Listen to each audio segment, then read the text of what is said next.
The highway was empty the way only desert highways can be empty.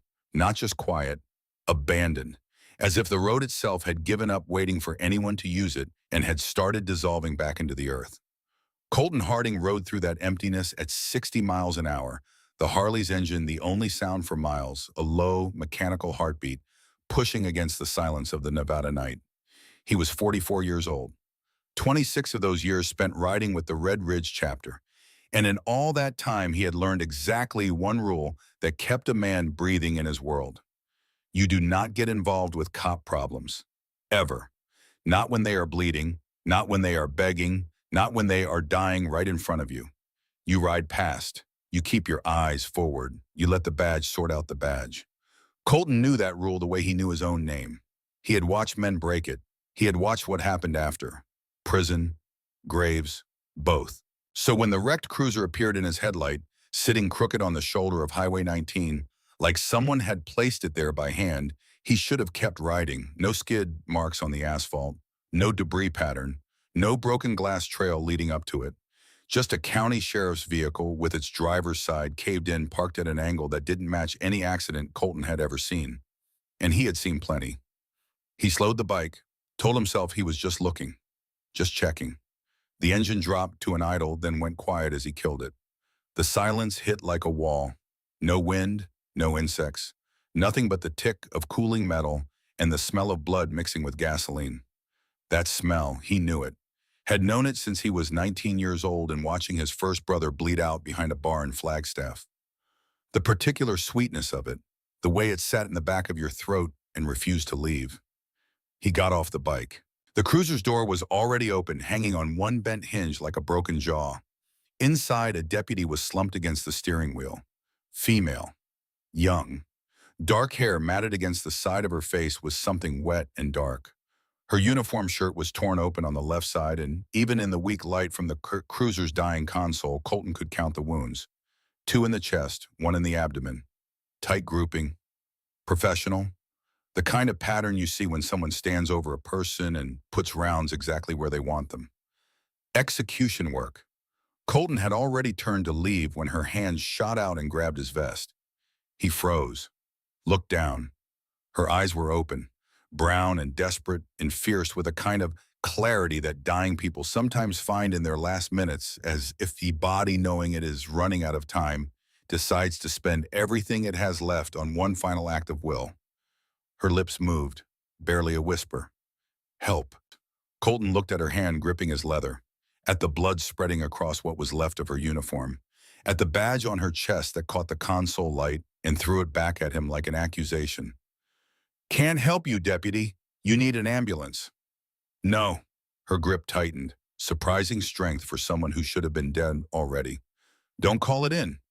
You're shot 3 times. You need a hospital. They'll kill me.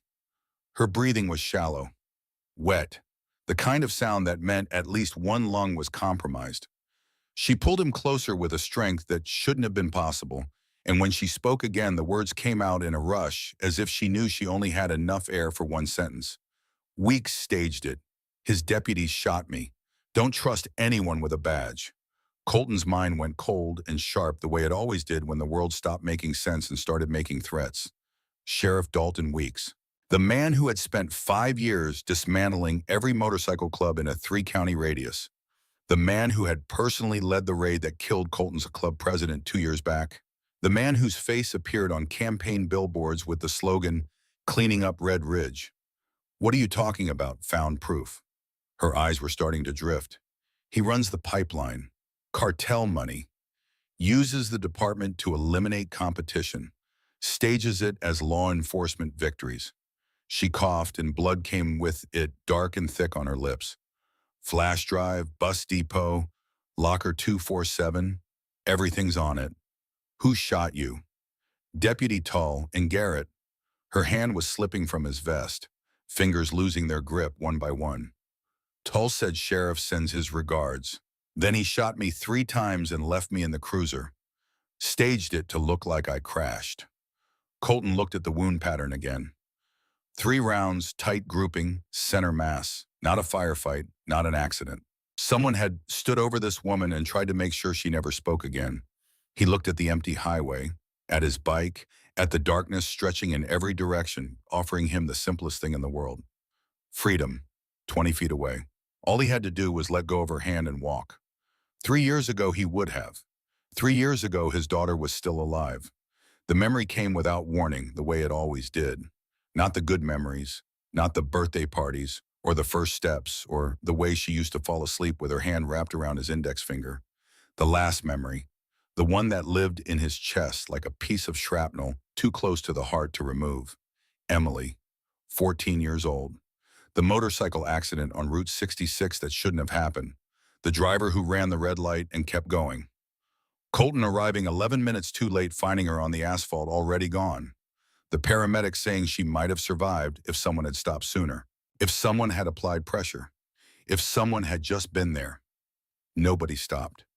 30 cars passed Emily Harding while she bled out on a public road in broad daylight, and not one of them pulled over. Not one of them got out. Not one of them pressed their hands against her wounds and told her to hold on.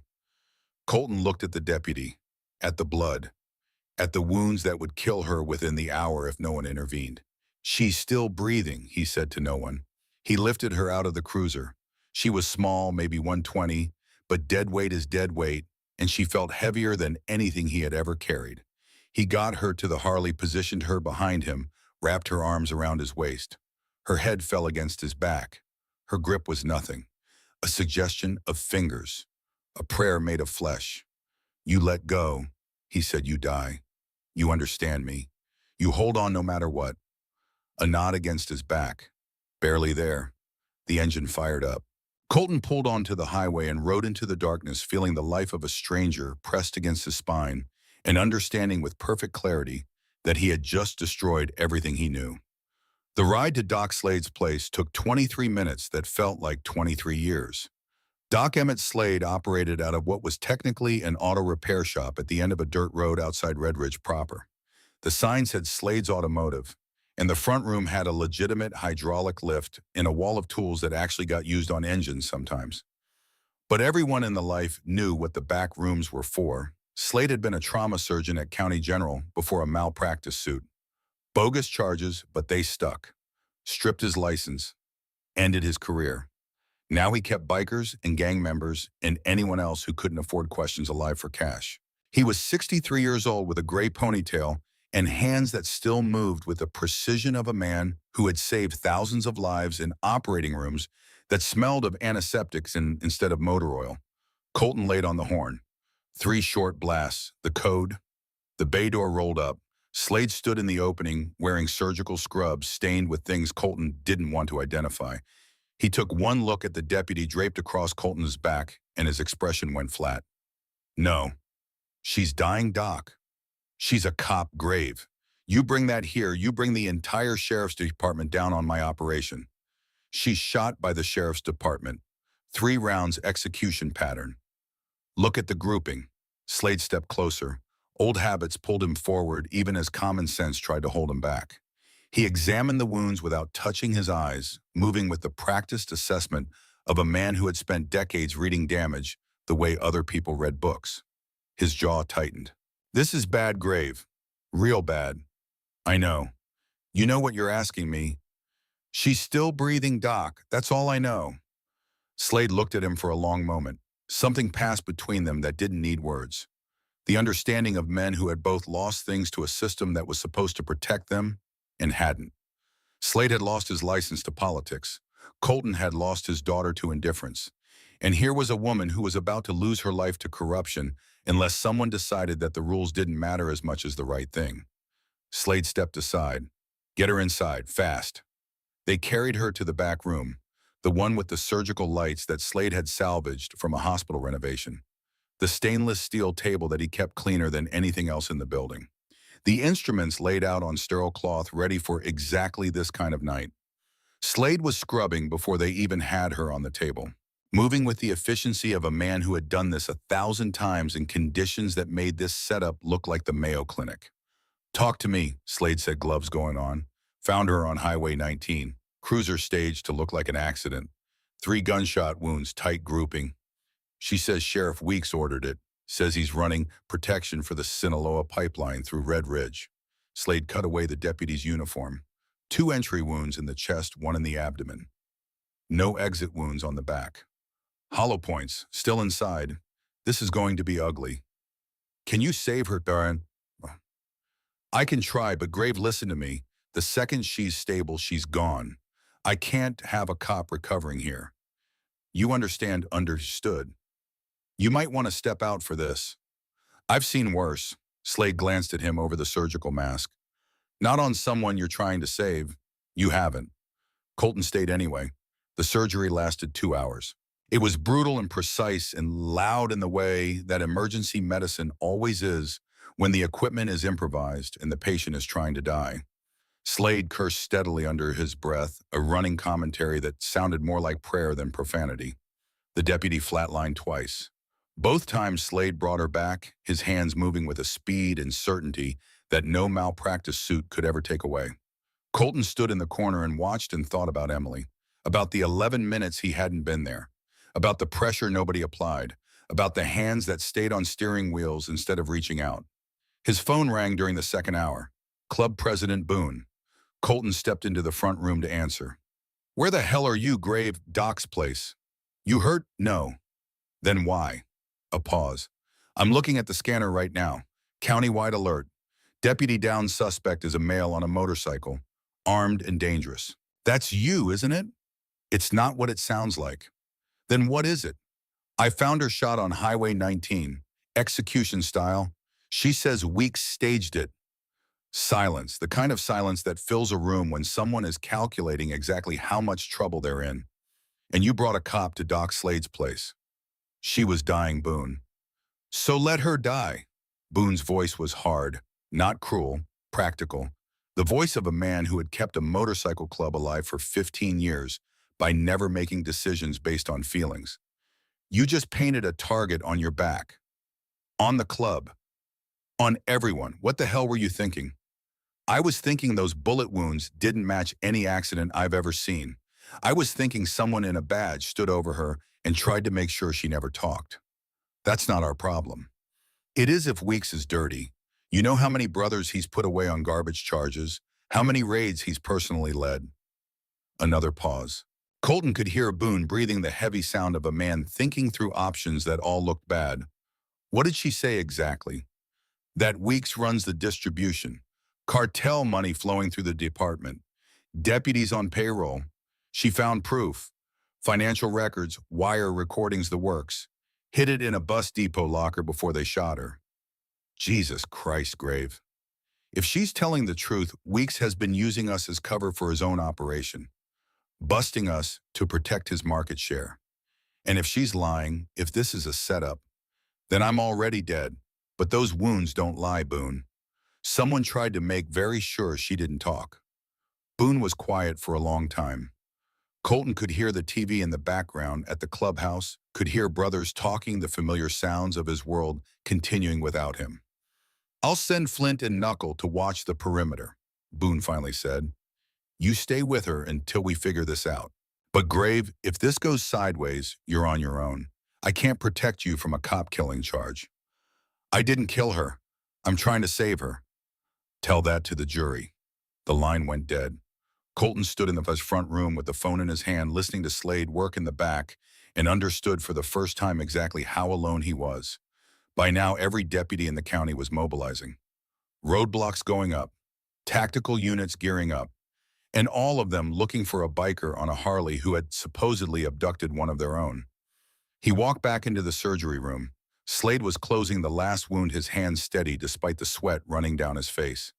She's stable, for now. Lost a lot of blood, but none of the rounds hit anything immediately fatal. She got lucky. She got executed and survived. That's not luck. Call it what you want. Slade stripped off his gloves. She needs real medical care. Hospital blood transfusions, imaging. I can keep her alive maybe 12 hours. After that, you're looking at infection, organ failure, everything I can't treat in a garage. 12 hours. Got it. The deputy stirred on the table. Her eyes open, unfocused at first, then sharpening with pain. She tried to move and gasped. Where am I? Safe, Colton said, moving closer. Doc patched you up. You're alive. Her hand reached out, found his. Strong grip, stronger than it should have been. Thank you. Don't thank me yet. Every cop in the county is looking for me right now. They think I took you. Something changed in her eyes then. The fog of pain cleared, replaced by the sharp, calculating look of someone whose mind had never stopped working even when her body was failing.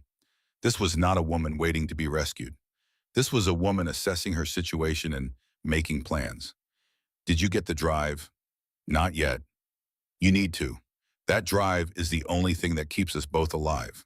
Without it, I'm a wounded cop with the wild story, and you're an outlaw who will be dead before trial. She tried to sit up. Slade moved to stop her, but she waved him off with a look that said she'd been waving off men who tried to tell her what to do for her entire career. Listen to me, she said, and her voice had changed. Not the desperate whisper from the highway. Something harder. Something that sounded like command. I've been building this case for 6 months.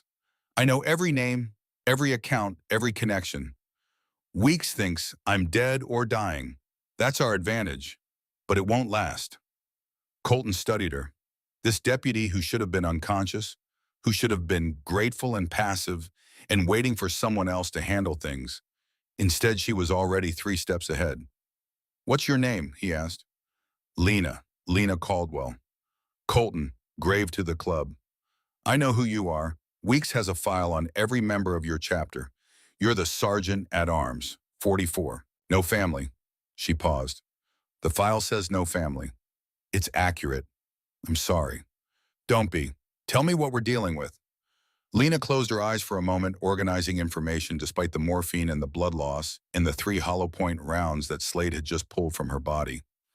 When she opened them again, she spoke with the precision of someone delivering a briefing. Sheriff Dalton Weeks has been running protection for the Sinaloa cartel's distribution pipeline through Red Ridge County for 3 years.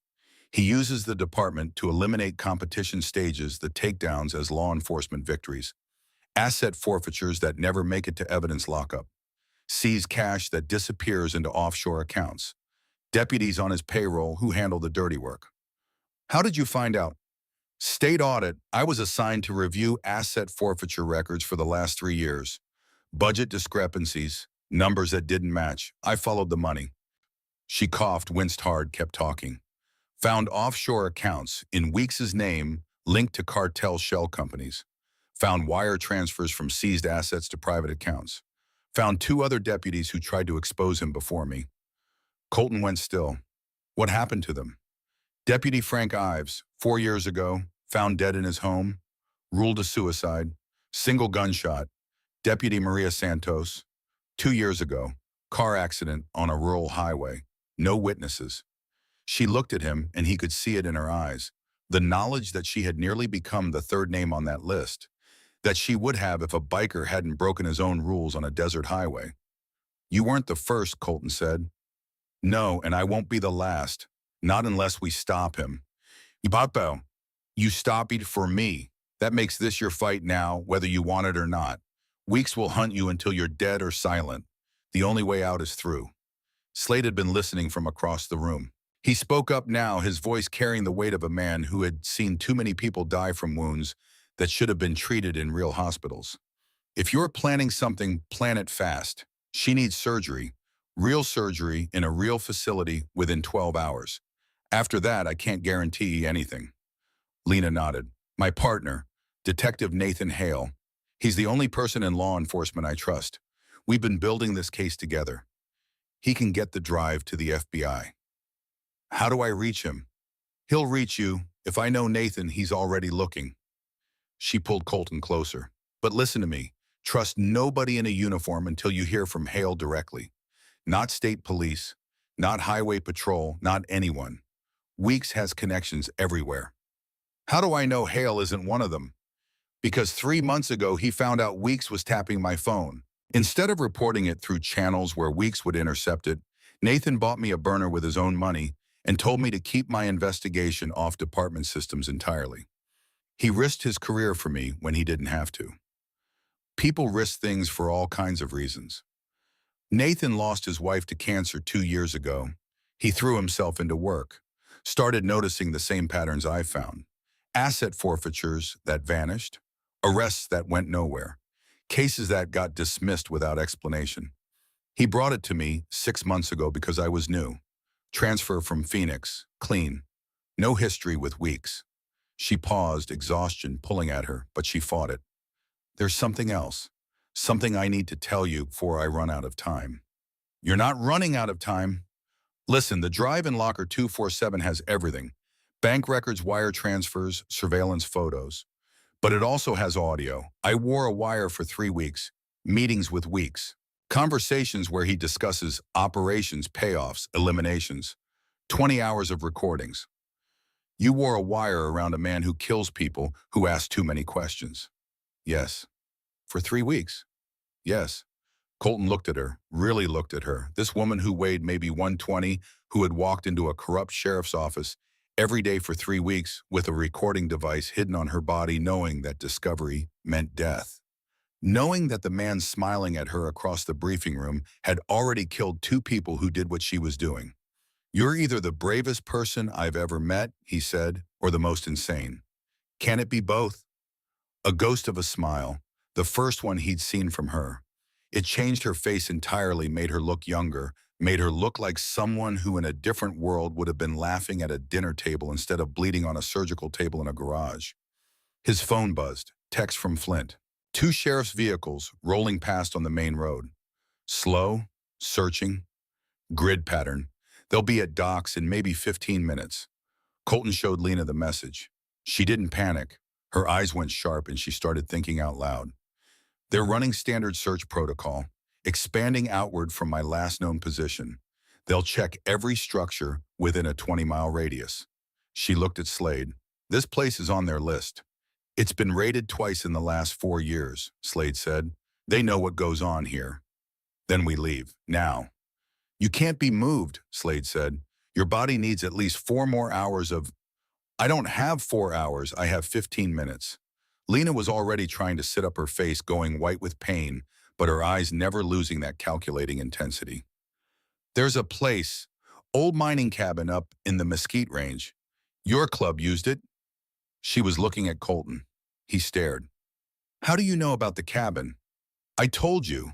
I've been investigating everyone connected to this county's criminal operations for 6 months. That includes your club. I know about the cabin, the supply cache on Miller Road, the safe house in Prescott. I know more about your organization than most of your members do. That's not reassuring. It wasn't meant to be. Can the cabin work? Colton thought about it. Single-room tin roof, hidden in a canyon, surrounded by scrub pine. Invisible from the air. Hard to reach by vehicle. Off every map that mattered. It can work. 40 minutes on the bike. Then let's go. Slade packed a medical kit while Colton helped Lena to her feet. She stood, barely. Every muscle in her body was shaking, and the act of being vertical sent visible waves of pain across her face. But she stood.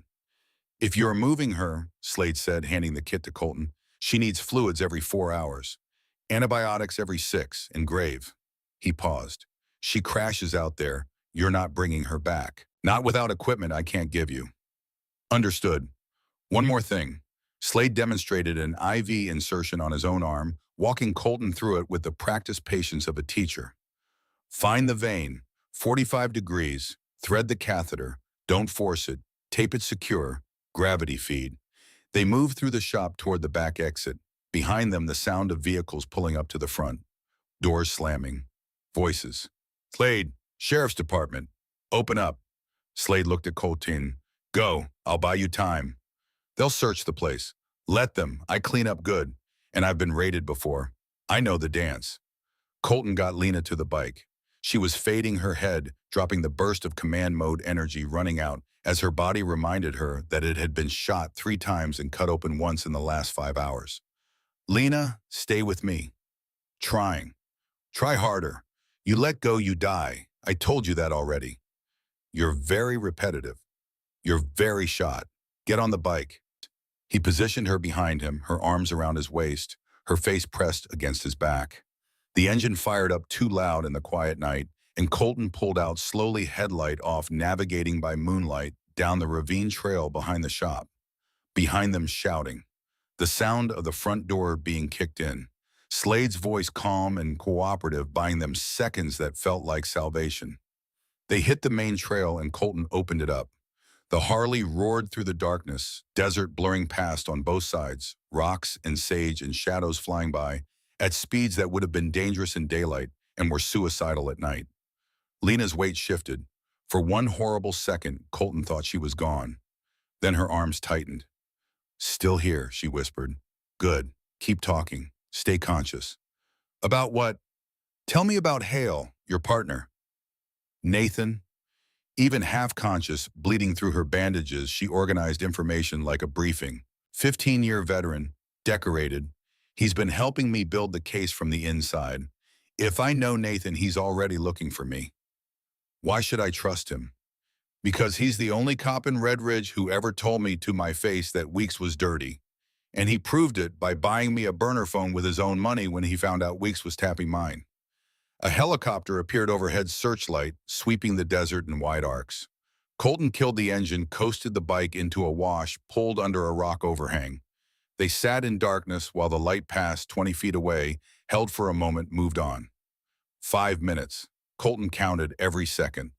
Then he started the engine again. "That was close," Lena said. "It's going to get closer." They rode for another 30 minutes on mining roads and game trails that barely qualified as paths. Lena's grip weakened twice more, and both times Colton reached back with one hand and held her arm in place while steering with the other, the bike fishtailing on loose gravel, the darkness trying to swallow them whole. Lena talked through most of it, not because she wanted to, because she had to.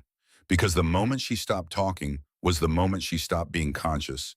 And the moment she stopped being conscious was the moment she fell off the back of a motorcycle going 50 miles an hour on a dirt road. She told him about the night she knew she was going to die. 2 days before the shooting, she received a text from Weeks assigning her to a solo highway patrol shift. Remote area, night shift. She knew what it meant. She had seen the pattern. Ives got a solo assignment before his death. Santos got a solo drive before her accident. "I went anyway," she said, her voice barely above a whisper against his back. "Hid the drive first. Wrote a letter to my mother. Put my affairs in order.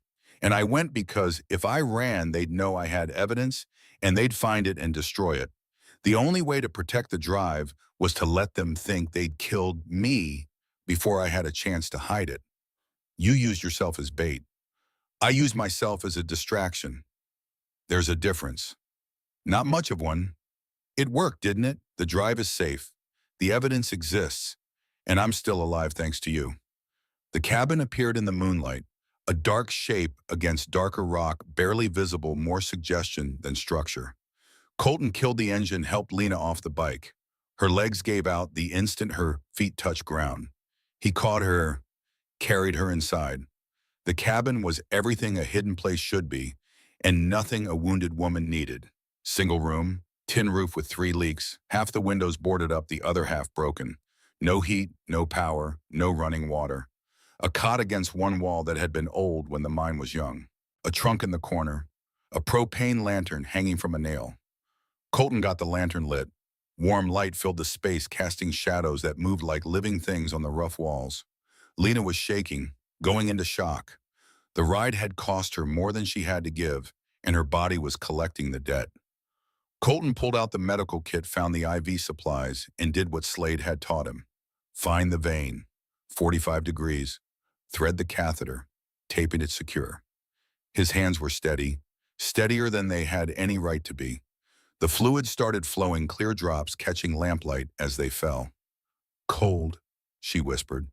He pulled off his leather vest, covered her with it, found a wool blanket in the trunk, added that. Checked her wounds, replaced the bandages that had bled through during the ride, secured fresh gauze. "You've done this before," she said. "Patched up brothers after fights. Never bullet wounds." Close enough. She was studying his face in the lamplight, and he could see the cop in her. The one who cataloged details and filed them away. The one who was building a profile even while bleeding out on a cot in an abandoned cabin. "The file on you says no family," she said, "but there's something in your eyes that says otherwise." Colton didn't answer for a long time. He sat by the window checking the horizon for lights, and when he finally spoke, his voice was different, quieter. the voice of a man opening a door he usually kept locked. I had a daughter, Emily. She was 14. Was. 3 years ago, motorcycle accident. A driver ran a red light, didn't stop. Emily was on the road for 11 minutes before the paramedics got there. She bled out. The medic said she might have made it if someone had stopped sooner, if someone had applied pressure. Nobody stopped. 30 cars passed her. Not one pulled over. Lena was quiet. The kind of quiet that meant she understood something that didn't need to be explained. That's why you stopped for me. Yeah. I'm sorry about your daughter. Me too. But I'm glad you stopped. He looked at her. This woman who had been shot 3 times, who had used herself as bait to protect evidence, who had organized a counter-investigation from a hospital cot, who even now was thinking 3 steps ahead while her body tried to shut down around her. Get some rest, he said. I'll keep watch. Don't let me sleep too long. We have work to do. I know. She fought it for a few more minutes. Her eyes kept closing and opening, the cop in her refusing to surrender consciousness. But the morphine and the blood loss and the simple mathematics of a body pushed past its limits won out. She slept. Colton sat by the window watching the desert. His phone had 3 bars. He pulled up the news. The headline hit like a fist. Deputy abducted by armed biker manhunt underway. Below it, a photo of Lena in uniform, smiling, professional, the kind of photo they put on memorials. Next to it, a grainy mugshot of Colton from an arrest 7 years ago. The article described him as armed and extremely dangerous. It claimed he had ambushed Deputy Caldwell during a routine traffic stop, that he was a known enforcer for a violent motorcycle gang, that the department was conducting a massive search operation to recover their missing officer. Every word a lie, and every lie already spreading. His phone rang. Boone again. You see the news? Yeah. They're painting you as a cop killer even though she's not dead. They're saying you abducted her, held her hostage. She's not a hostage. She's a witness. Try telling that to the tactical units rolling out right now. Every cop in 3 states is looking for you. They find you. They're not asking questions first. I need to get that flash drive, Boone. And the bus depot is going to be crawling with law enforcement. It's a trap. It's evidence. It's the only thing that proves what Weeks is doing. It's not worth your life. It's worth hers. Silence. You're really doing this, Boone said. His voice wasn't angry anymore. It was something else. Something that might have been respect or might have been grief. Throwing everything away for a cop. I'm doing it because it's right. Right doesn't keep you alive, Grave. Neither does wrong. Another pause. Then Boone's voice changed, got heavy with something Colton had never heard from him before. I talked to the club, told them everything, half think you're a hero, half think you're a traitor bringing heat we can't handle.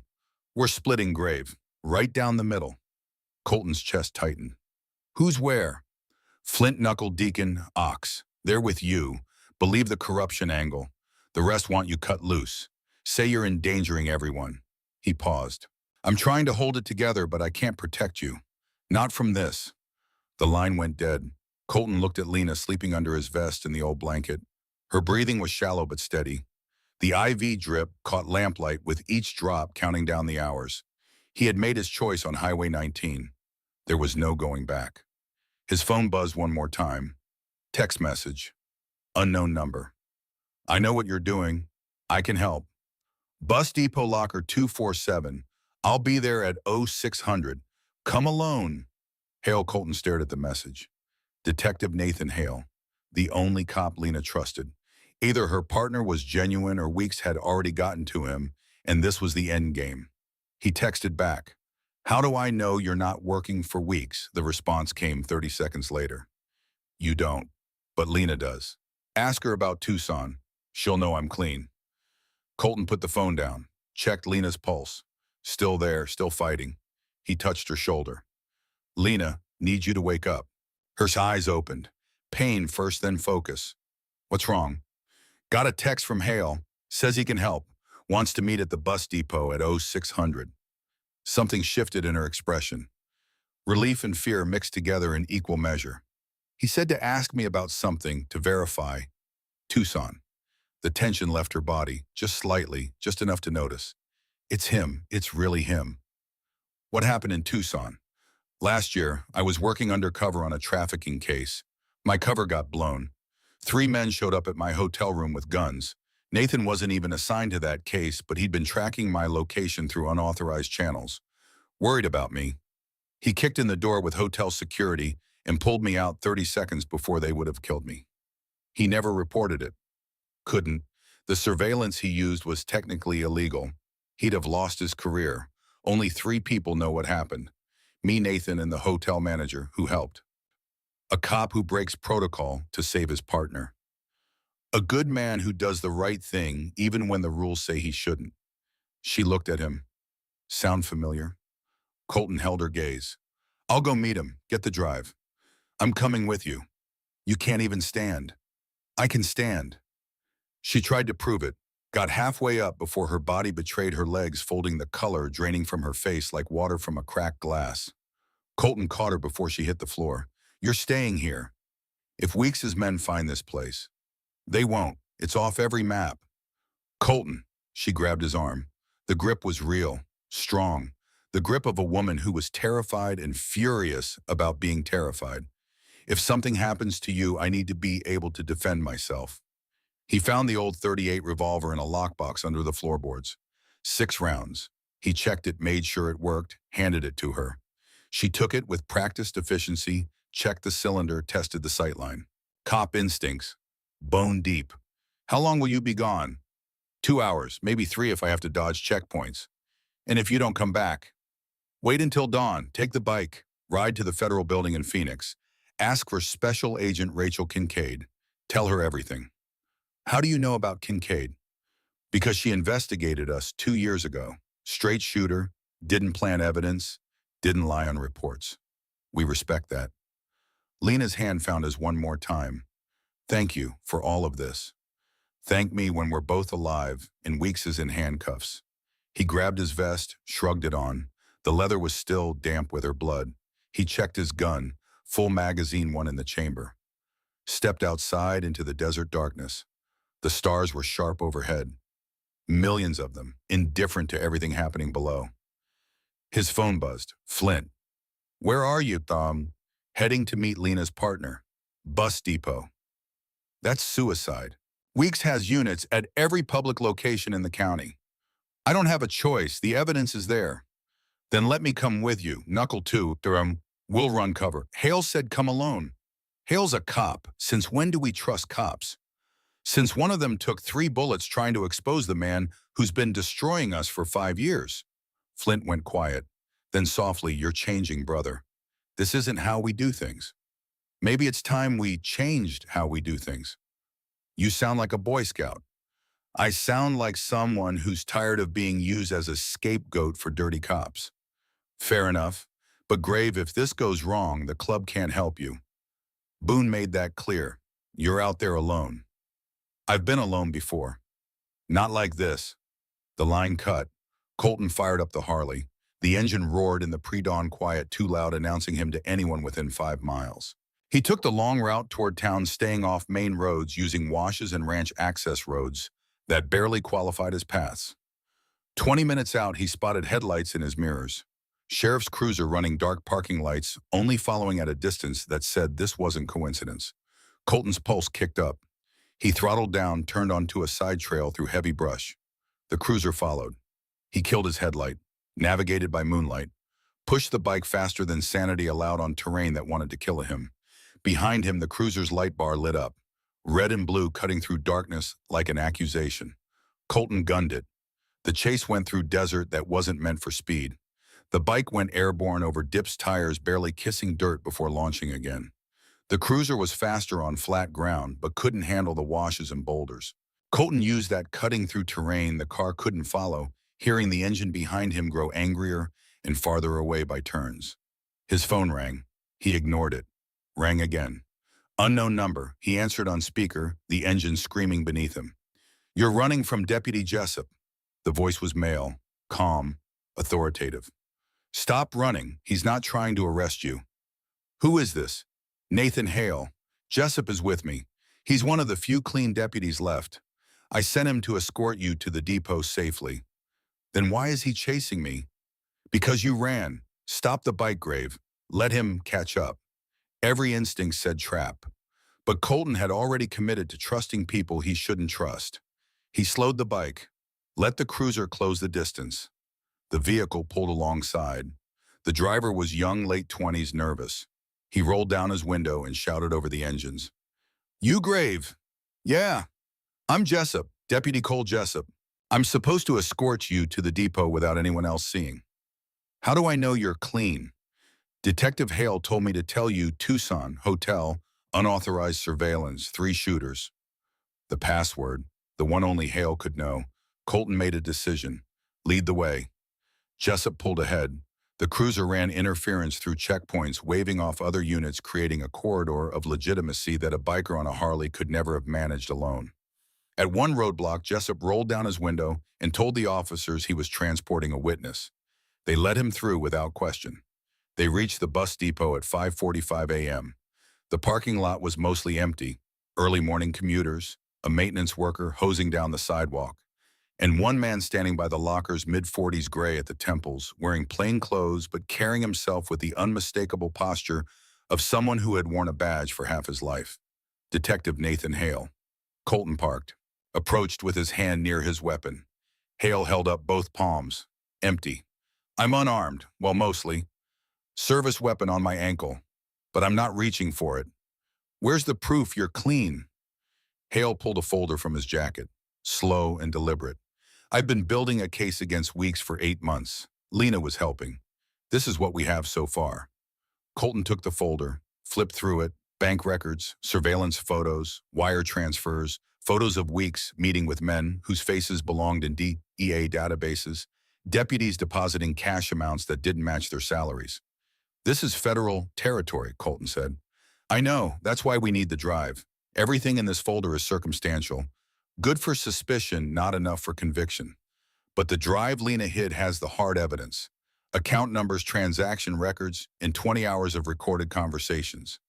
She wore a wire for 3 weeks. I know, she told me. Hale's expression shifted. Surprise. Respect. She trusts you.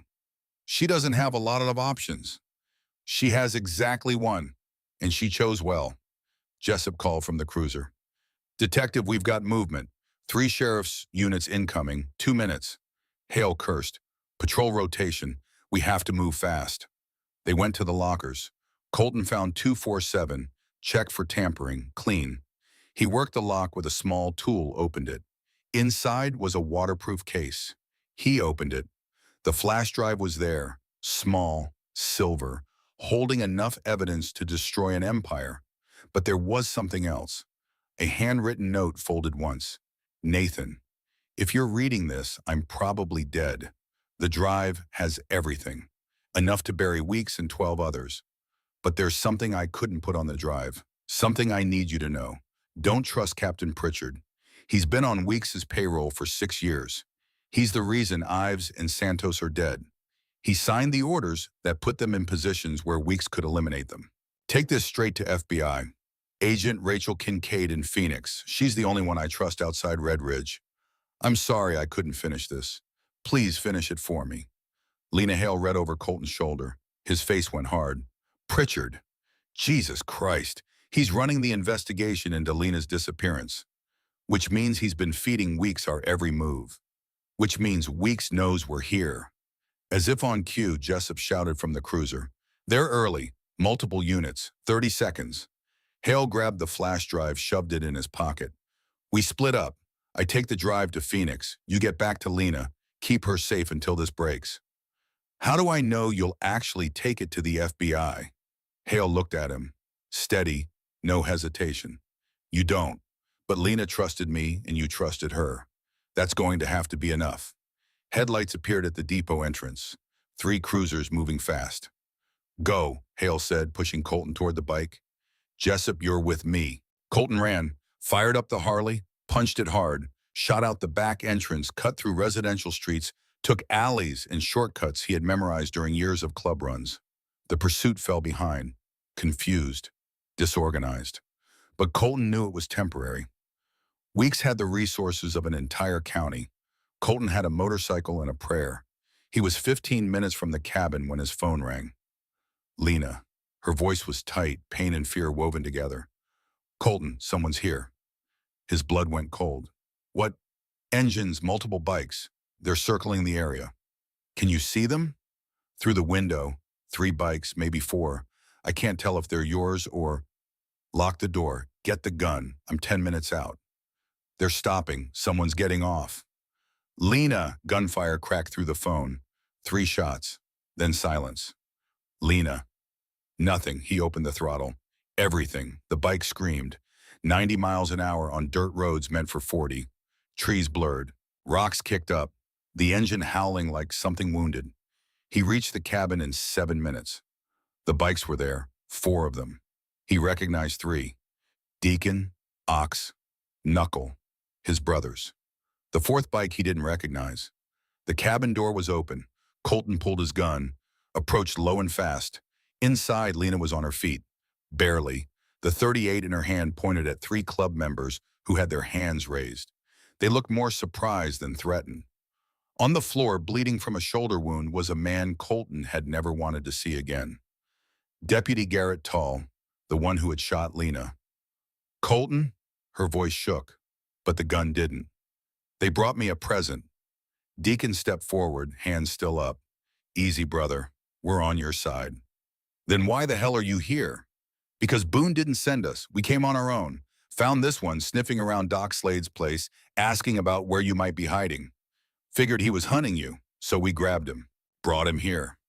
Lena moved the gun to Tull, who was clutching his bleeding shoulder and staring at her with an expression that was equal parts terror and disbelief.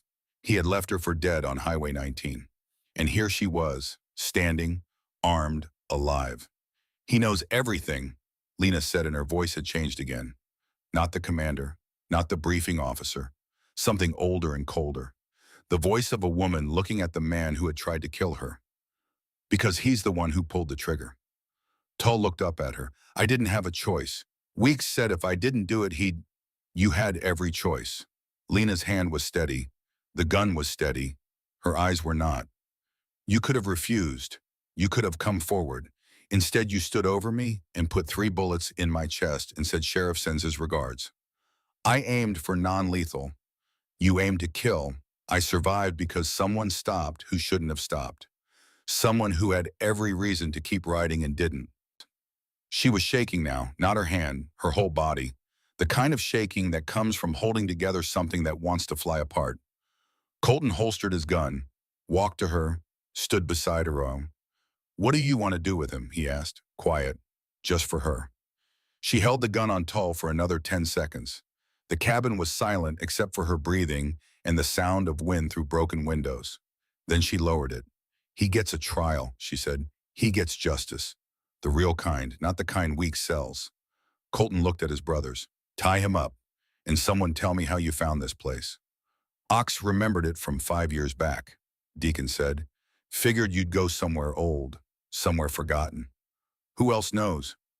Just us. Boone doesn't even know we left. Knuckles spoke up from the corner. His voice was like gravel in a blender. Boone's wrong about this grave. This isn't politics. This is about doing what's right. Ox nodded. All the way, brother. Colton felt something shift in his chest. These men, outlaws all, standing with him against their own president's orders. Not because of loyalty to a patch, but because of something older.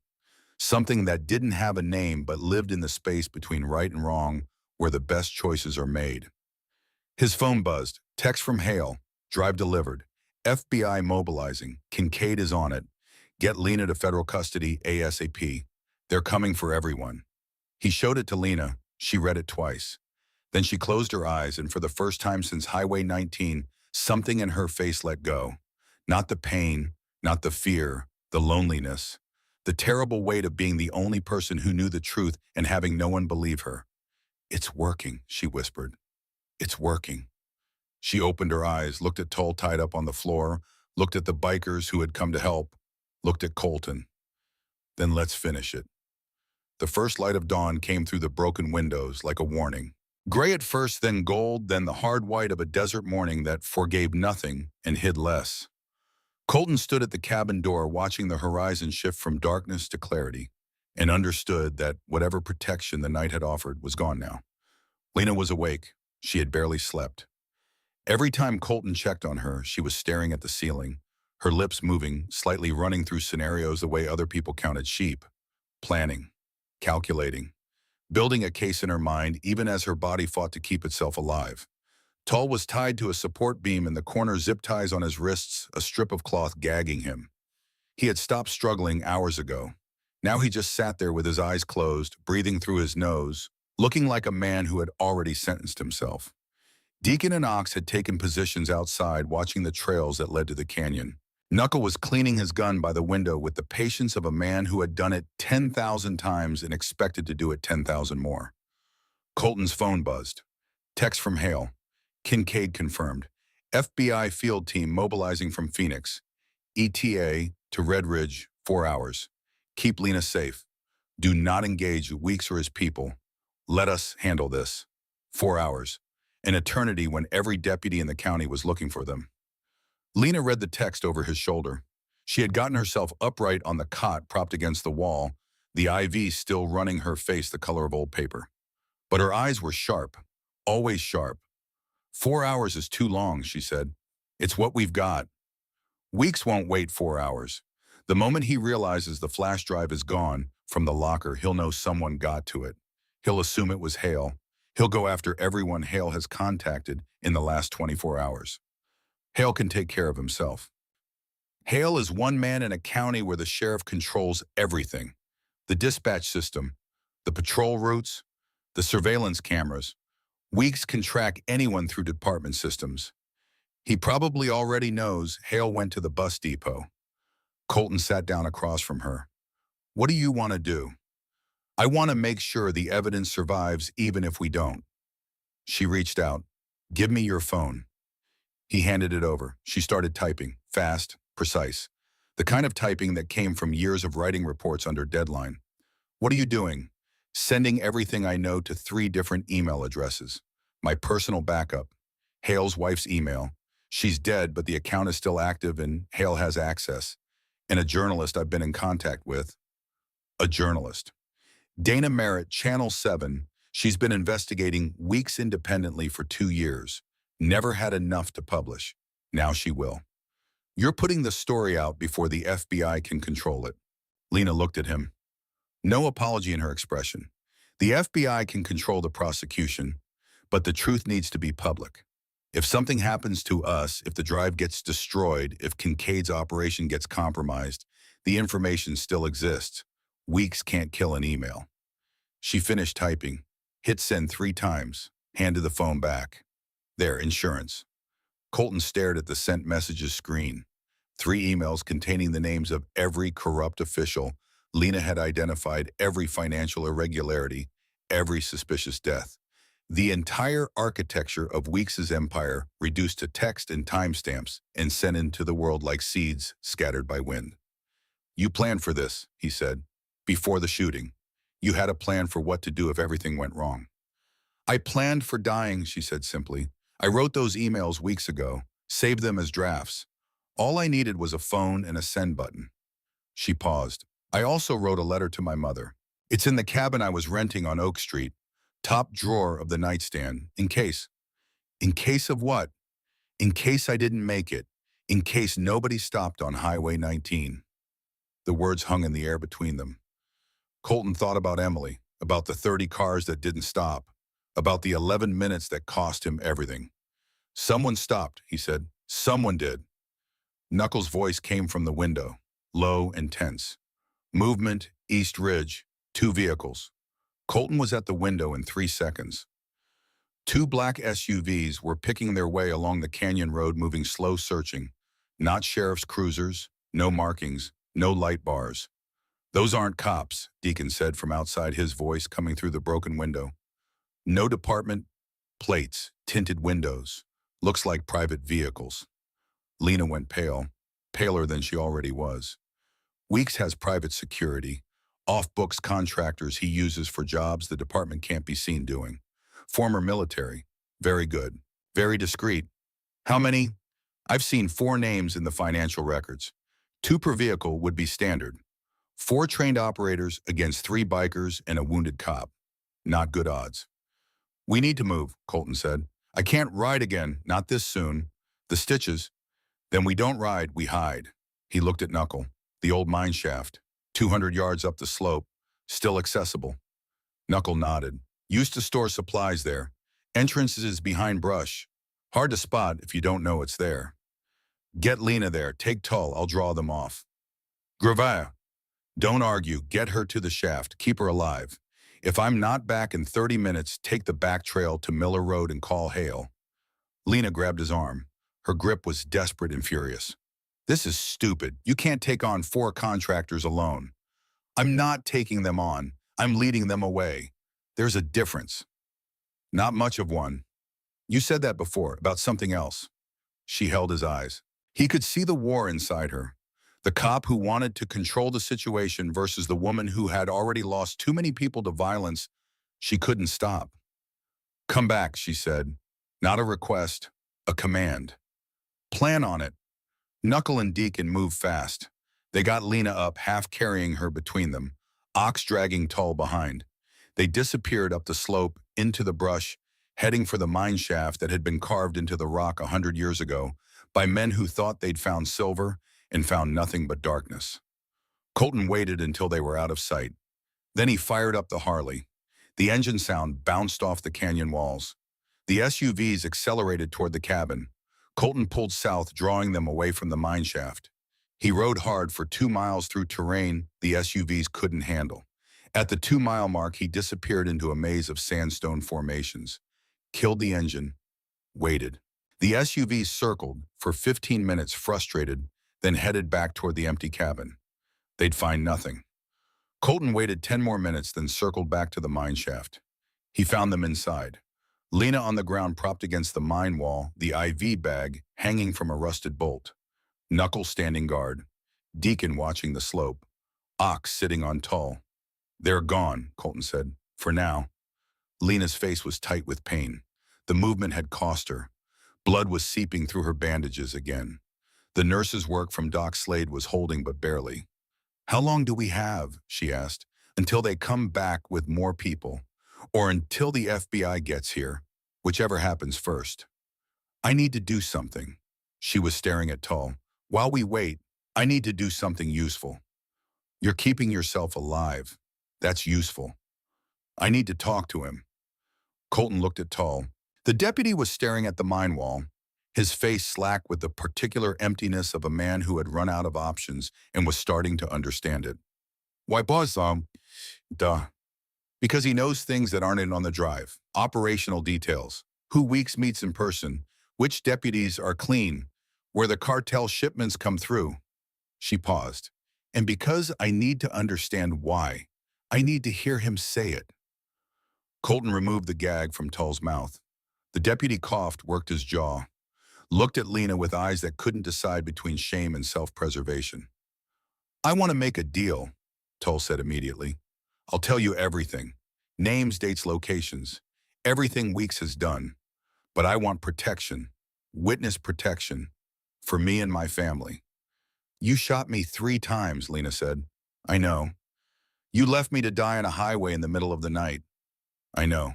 And now you want a deal. Tull's voice cracked. I did what I did because Weeks gave me no choice. He showed me photos of my daughter's school, my wife's car. He said if I didn't handle you, someone else would handle my family. I chose wrong, I know that, but I chose out of fear, not malice. That distinction matters less than you think when you're bleeding out on asphalt. I know. Tears were running down his face now. Real tears and not performance. The kind that come from a place beyond strategy. I've thought about it every second since. Every single second. I see your face when I close my eyes. I hear what I said to you. Sheriff sends his regards. I hate those words. I hate that I said them. I hate what I've become. Lena was quiet for a long time. The mine shaft was cold and her breath made small clouds in the dim light filtering through the entrance. Tell me about the others, she finally said. Frank Ives, Maria Santos, were you involved? Tull shook his head. That was before my time. But I know who did it. Deputy Pete Fenton handled Ives. Made it look like a suicide. Weeks had Santos's brake lines cut. She went off a cliff on Mountain Road. Lena's jaw tightened. Brake lines, I knew it. The accident report said mechanical failure, but Santos was meticulous about her vehicle maintenance. She brought it in every 3 months like clockwork. Fenton's still active, still on Weeks's payroll. He's the one who taps the phones, runs the surveillance on anyone Weeks considers a threat. How many deputies are compromised? 7 total. Fenton, me, Garrett Collins, Drake Whitfield, and Reese. The rest are clean. They just don't know what's happening. And Captain Pritchard, Tull's expression changed. Something like real fear crossed his face. Pritchard is worse than Weeks. Weeks is a businessman, corrupt but rational. Pritchard is a true believer. He thinks what they're doing is justified, protecting the community from worse elements. That the cartel money flowing through the department is a necessary evil. He believes his own lies. He's been doing it for 6 years. Before Weeks even got involved, Pritchard was the one who built the relationship with the cartel originally. When Weeks became sheriff, Pritchard brought him into the existing operation. Weeks just expanded it. Lena looked at Colton. This changes the timeline. Pritchard isn't Weeks's subordinate. He's the architect. The whole operation was his from the beginning, which means even if Weeks goes down, Pritchard can rebuild. Unless we take them both at the same time. Colton's phone buzzed. Hail again. Problem. Pritchard just held a press conference, claiming the biker abduction of Deputy Caldwell is connected to domestic terrorism. He's requesting National Guard deployment and declaring a county emergency. Governor's office is reviewing. Colton showed Lena. She read it and something hardened behind her eyes. He's building a wall, she said. Legal, political, media. He's creating a narrative so big that even the FBI will have trouble cutting through it.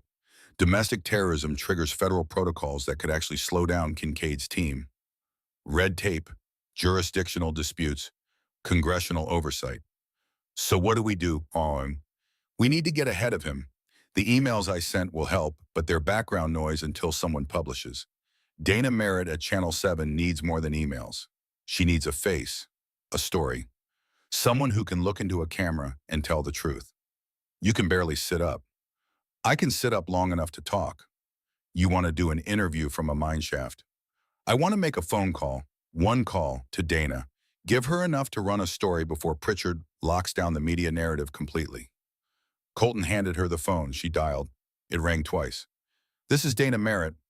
Dana, it's Lena Caldwell. Silence. Then a rush of breath. Lena, oh my God, they're saying you were abducted. They're saying, I know what they're saying. None of it's true. I need you to listen very carefully. Lena talked for 11 minutes. Precise, organized. Even bleeding through her bandages in a mine shaft, she delivered information the way she'd been trained to. Facts first, context second, evidence third. She told Dana about Weeks in the cartel pipeline, about Pritchard's role as the architect, about the murders of Ives and Santos, about her own execution on Highway 19, about the flash drive now in FBI possession, about Colton Harding, the biker who stopped when he shouldn't have, who saved her when the system designed to protect her tried to kill her instead. Dana listened without interrupting. When Lena finished, the journalist's voice was different, sharper, charged with the particular energy of someone who had been hunting a story for years and had finally found it. I'm running this tonight. Lead story. 6 o'clock broadcast. But Lena, I need you on camera. Phone audio won't be enough. People need to see you, see that you're alive, see the wounds. I know, but not yet. Not until the FBI has secured the situation. If I go public before Kincaid's team moves, Pritchard will escalate. More people could get hurt. How long? Hours, not days. I promise you, Dana, you'll get your story. She hung up, handed the phone back to Colton. Then she closed her eyes, and for the first time since the cabin, the strength went out of her. She sagged against the mine wall, breathing hard, the 11 minutes of controlled testimony having cost her reserves she didn't have. I need more morphine, she said quietly. Colton found the kit, administered the injection the way Slade had shown him. Lena's face smoothed as the drug hit. Her breathing evened. Thank you, she whispered. Stop thanking me. Stop deserving it. The hours that followed were the longest of Colton's life. Longer than the 11 minutes he'd been late for Emily. Longer than the 2 hours of surgery at Slade's. Longer than anything because waiting was always harder than doing, and doing was all Colton had ever been good at. They waited in the mine shaft while the world outside rearranged itself.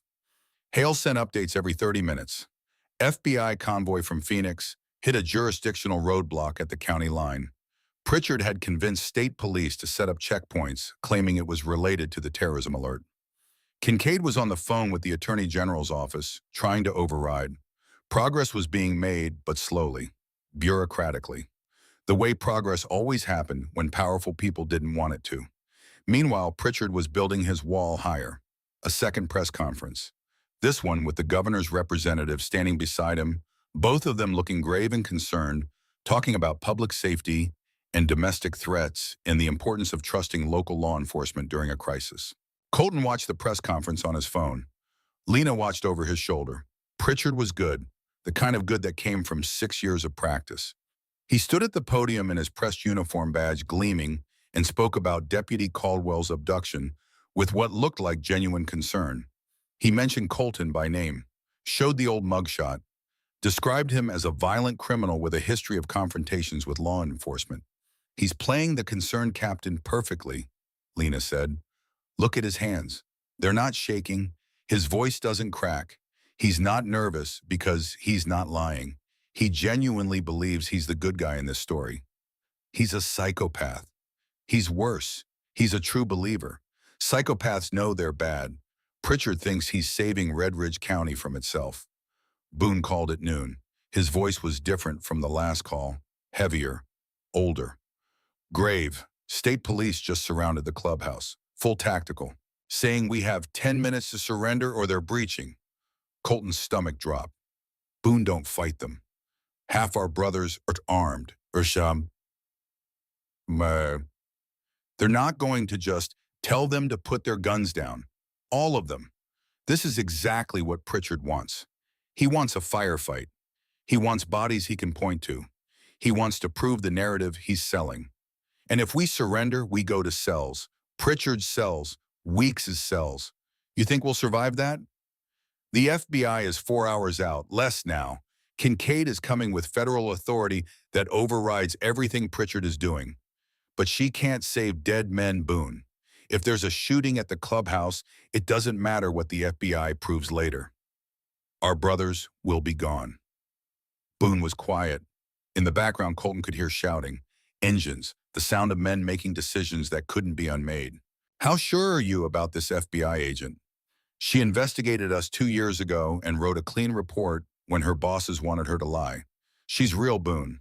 That was 2 years ago. People change. Not the good ones. More silence, then Boone's voice tired beyond measure. All right, stand down, everybody.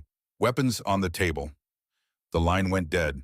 Colton stared at the phone, willing it to ring again, willing it to confirm that nobody had done anything stupid in the seconds between Boone's order and the brothers complying. It didn't ring.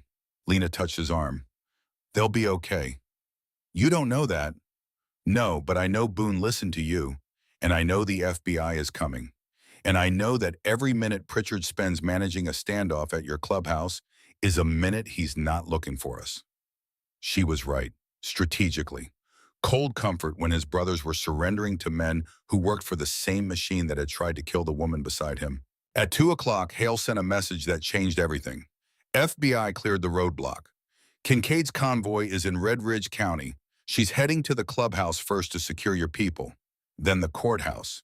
She wants you and Lena there for the press conference. Pritchard is holding another one at 4 p.m. Kincaid is going to crash it. Colton read it aloud. Lena was already trying to stand. No, Colton said. I need to be there. You need to be in a hospital. The hospital can wait. This can't. She looked at him with eyes that were bloodshot and exhausted and absolutely unyielding. Pritchard is going to stand at that podium and tell the world that I was abducted by a dangerous criminal, that the system worked, that he's the hero, and the only person who can break that narrative is me, standing there, alive, with evidence. You can barely walk. Then you'll help me walk. Colton looked at Knuckle, who shrugged. looked at Deacon, who shook his head but said nothing. Looked at Ox, who was already getting tall to his feet. "We're all going," Ox said. "Might as well." They came out of the mine shaft into afternoon sunlight that felt like an assault. Lena squinted, swayed, held onto Colton's arm with both hands. The IV was disconnected now. There was nothing keeping her going except morphine and willpower, and the morphine was wearing off. The ride to the courthouse took 40 minutes. Colton on the Harley with Lena behind him, her arms locked around his waist, her face pressed against his back, every bump in the road sending visible shudders through her body. Deacon and Knuckle flanking them on their bikes. Ox in the back of Jessup's cruiser with Tull, because somewhere during the morning, Jessup had appeared at the mineshaft entrance with coffee and a first aid kit and the information that Hale had sent him. They took back roads, avoided checkpoints. Jessup's cruiser provided cover at the two intersections where avoidance wasn't possible. His deputy's badge and vehicle creating a bubble of legitimacy around a convoy that would have been stopped immediately otherwise. Redridge came into view at 3:30 p.m. The town looked different in daylight. Colton had lived here for 20 years, but today the familiar streets felt foreign. Every sheriff's cruiser was a potential threat. Every uniform a question mark.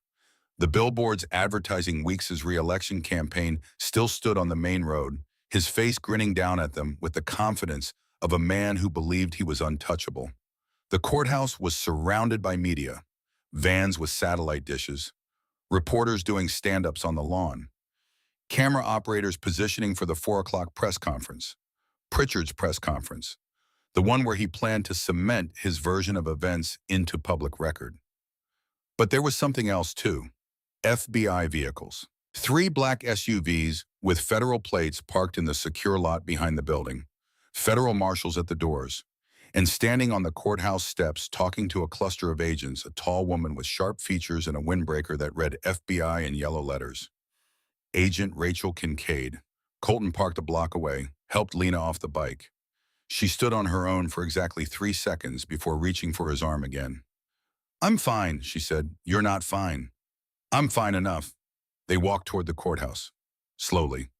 Lena's steps were careful and deliberate, each one a negotiation between her will and her body. The media noticed them first. A ripple of recognition, someone pointing, cameras turning. Kincaid noticed second. She came down the steps fast, flanked by 2 agents. Her expression was a controlled storm. "Deputy Caldwell, Mr. Harding." She looked at Lena with an assessment that was part concern and part calculation. "You should be in a hospital." "After." "That's not a suggestion. Neither is this. Pritchard goes on in 25 minutes. I need to be in that room." Kincaid studied her for a long moment. Then she looked at Colton. "She always like this. Since the moment I pulled her out of that cruiser." "I was like this before the cruiser," Lena said. "The cruiser just made it more urgent." Kincaid made a decision. Colton could see it happen. The slight shift in her posture, the way her jaw set, the way she turned to her agents and started giving orders that were going to break about 6 federal protocols. "Get Deputy Caldwell inside. Medical team on standby. I want federal marshals at every entrance. And someone find Detective Hale. I want him in that room with the evidence before Pritchard opens his mouth." They went inside. The courthouse hallway was chaos. Pritchard's legal team was there, 3 lawyers in suits that cost more than Colton's bike. State police officers looking confused about whose orders to follow. Court staff trying to maintain normalcy in a building that had become a battlefield. Pritchard was in a conference room preparing for the press conference. Through the open door, Colton could see him adjusting his tie, checking his reflection, rehearsing expressions. The concerned leader, the steady hand, the man in charge. He didn't know yet. Kincaid led them to a different conference room. Secure. Federal marshals at the door. Inside, Hale was already set up, laptop open, flash drive inserted, files spread across the table. He looked up when Lena walked in. His face went through 5 expressions in 2 seconds. Relief, shock, anger, pride, love. The kind of love that had nothing to do with romance and everything to do with partnership. The kind that came from trusting someone with your life and having them trust you back. "You look terrible," he said. "You look old." "I am old." He stood across the room and hugged her. "Careful of the wounds. careful of the IV port still taped to her arm, but real. The kind of hug that said, I thought you were dead, and I'm glad you're not. Is it all there? Lena asked, pulling back, switching to work mode with the efficiency of someone who had been compartmentalizing emotions since she was a rookie. Everything. Financial records, wire transfers, surveillance photos, 20 hours of audio, plus Weeks' confession from FBI custody. He started talking the minute they showed him the drive. Gave up Pritchard in the first 5 minutes. Weeks is in custody, Kincaid stepped in, arrested 3 hours ago. He's cooperating fully, naming everyone. Pritchard doesn't know yet. Lena sat down, hard, not because she wanted to, but because her legs finally refused to carry her another step. Then we have everything we need. Almost, Kincaid said. We need your testimony, on record, in public. Pritchard's lawyers are going to claim everything on that drive was fabricated, that Weeks' confession was coerced, that this is all FBI overreach.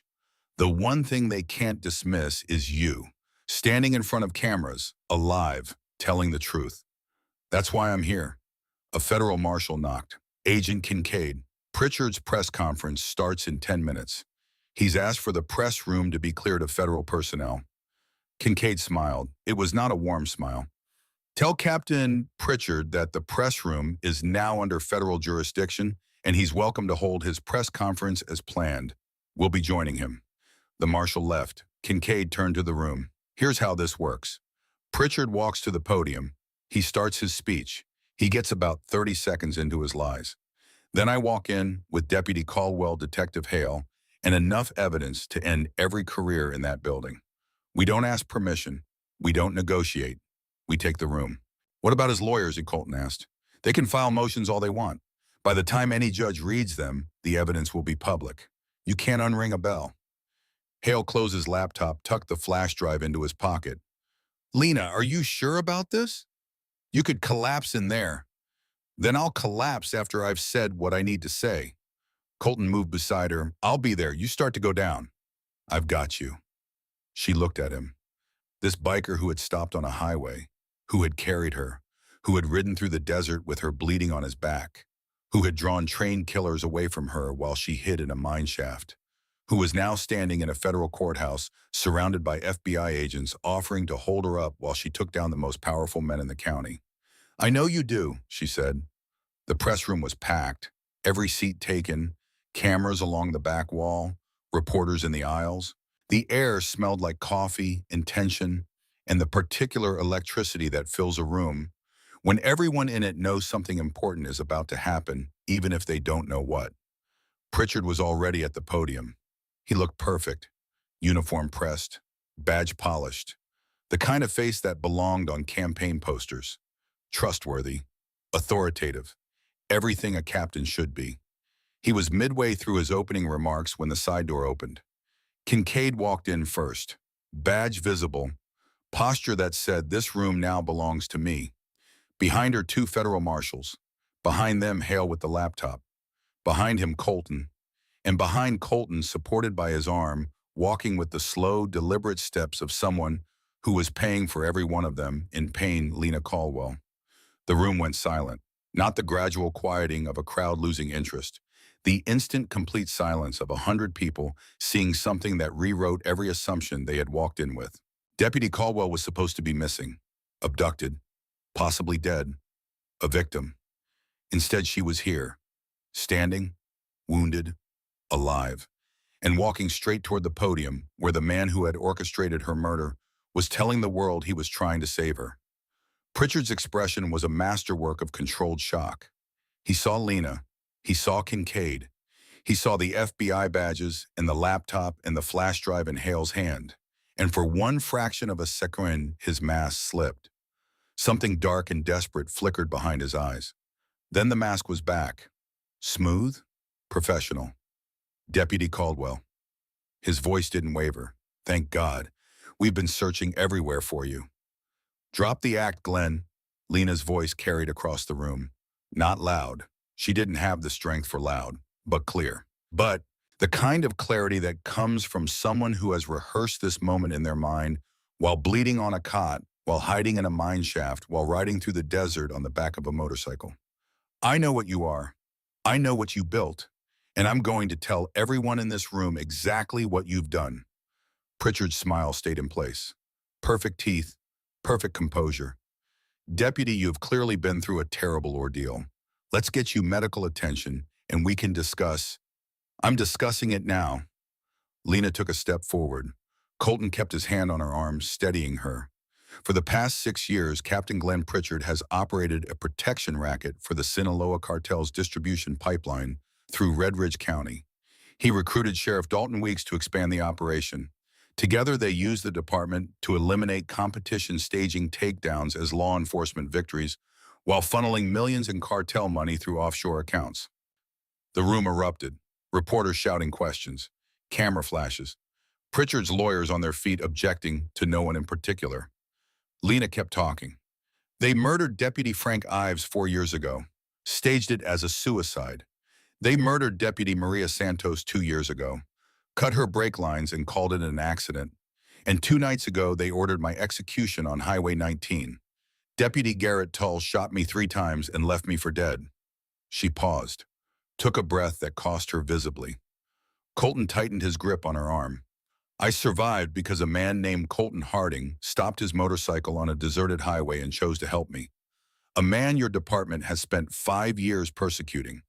A man your system calls a criminal. He saved my life while the people who swore to protect and serve were trying to end it." Hale opened the laptop. The first audio recording played through the room's speakers. Weeks's voice clear and damning, discussing cartel shipments with Pritchard.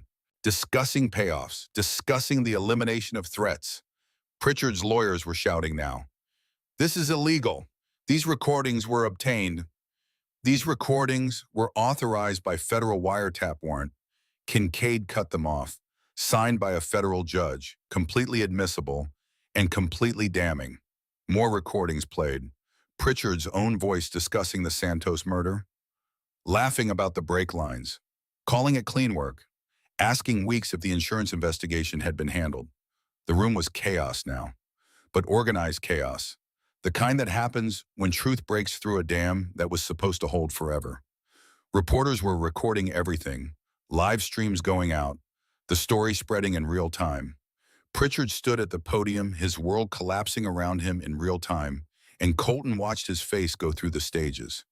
Denial, calculation, anger, and finally something that looked almost like relief. The relief of a man who had been carrying a secret for 6 years and was tired. "I want my lawyer," Pritchard said. "You're going to need one," Kincaid replied. "Captain Glenn Pritchard, you're under arrest for racketeering, conspiracy to commit murder, corruption of public office, and approximately 40 other charges we're still cataloging." 2 federal marshals moved forward. Pritchard put his hands out. No struggle, no dramatic final speech, just a man in a pressed uniform having handcuffs placed on his wrists, while 100 cameras recorded every second. As they led him past Lena, he stopped, looked at her. Something passed between them that Colton couldn't read. Not hatred, something more complex. "You should have taken the transfer to Phoenix when they offered it," Pritchard said quietly. "You'd have been safe." "Safe isn't the same as right," Lena replied. They took him away. Kincaid stepped to the podium. The room was still in chaos, but she waited. Didn't raise her voice, didn't ask for quiet. Just stood there with the patience of someone who knew the silence would come because what she had to say was bigger than the noise. It came, slowly, reluctantly, but it came. Kincaid laid it out. All of it. Weeks in custody, Pritchard in custody, 12 more arrests coming.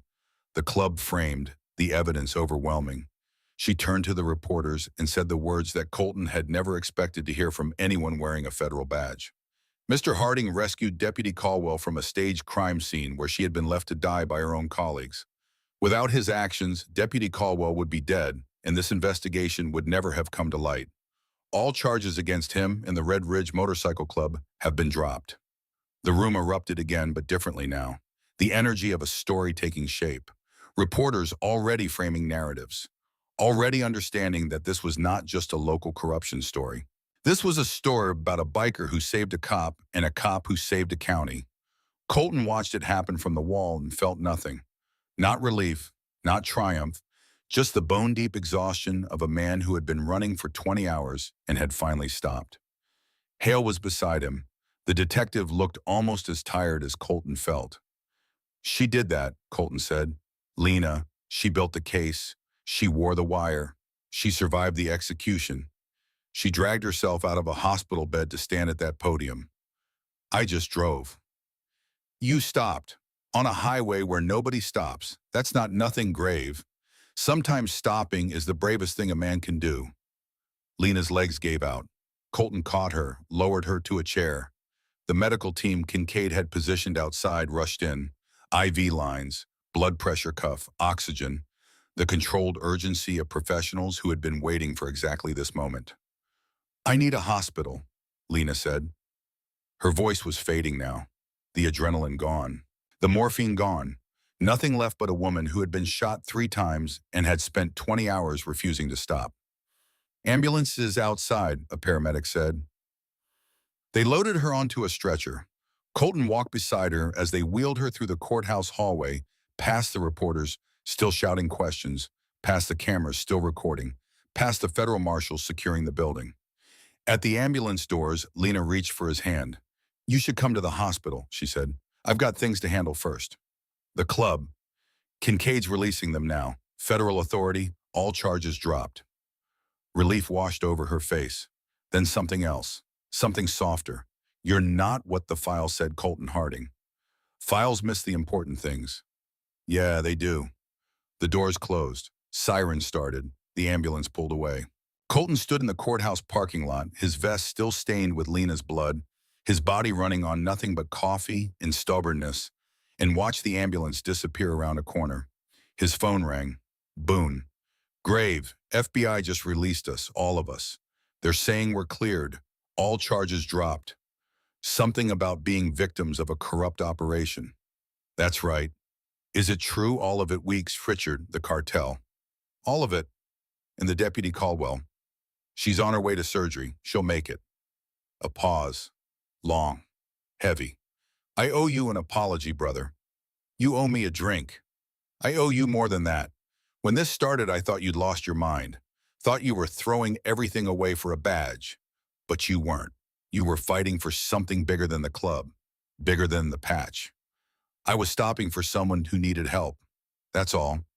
That's everything, Grave. That's the whole damn point. The line went quiet. Then Boone's voice, rough with emotion he rarely showed. Come home, brother. We've got work to do. What kind of work? The kind that matters. Rebuilding. Showing this county who we really are. Colton looked at the courthouse, at the FBI vehicles, at the reporters still broadcasting, at the spot where Pritchard had been led away in handcuffs, at the world that had changed because one woman had the courage to wear a wire and one man had the stubbornness to stop on a highway. I'm on my way, he said. He walked to his bike. The Harley sat in the afternoon sun chrome, catching light patient, as it always was. He threw his leg over, felt the familiar weight, the balance, reached for the ignition. His phone buzzed one more time. Text from an unknown number. This is Lena. Nurse let me use her phone. Thank you for everything, for stopping, for staying, for being exactly who you are. I owe you more than I can ever repay. He typed back, you don't owe me anything. You saved yourself. I just drove the bike. Her reply came fast. Don't sell yourself short, Grave. The world needs people who stop. He put the phone away, fired up the engine. The Harley roared to life, and the sound of it filled the parking lot and bounced off the courthouse walls and carried out into the street where the people of Red Ridge were beginning to learn the truth about the men who had been running their county. Colton pulled out of the lot and headed toward the clubhouse, toward his brothers, toward whatever came next.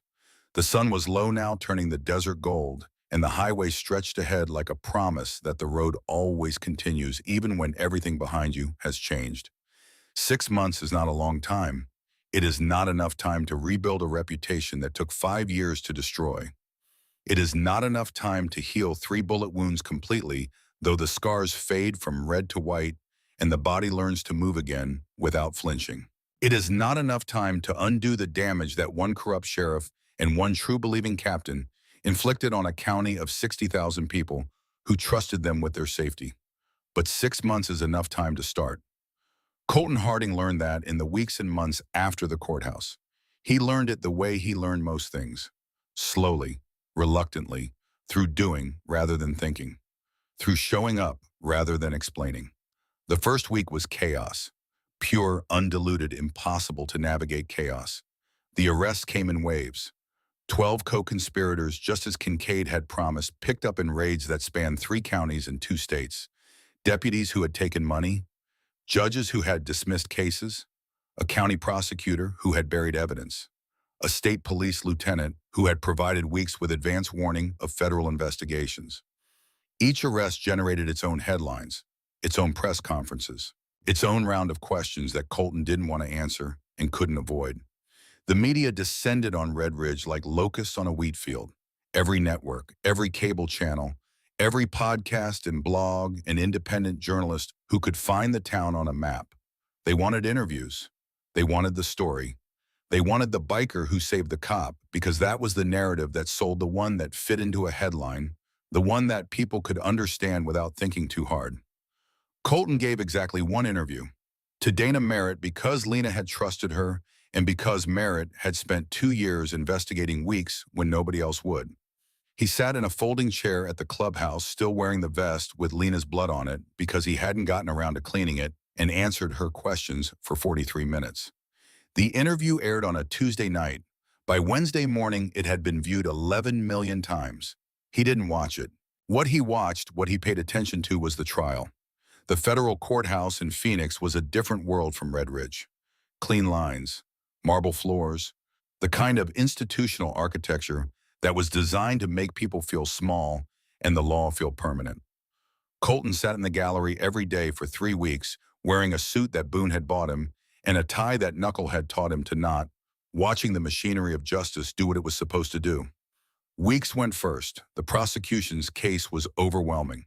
20 hours of wire recordings, financial records tracing millions in cartel money through department accounts, testimony from 11 former deputies who had taken plea deals in exchange for cooperation, the flash drive that Lena had hidden in a bus depot locker, which turned out to contain not just financial records, but a detailed timeline she had constructed, linking every suspicious death, every planted evidence case, every fabricated raid to specific orders from Weeks and Pritchard.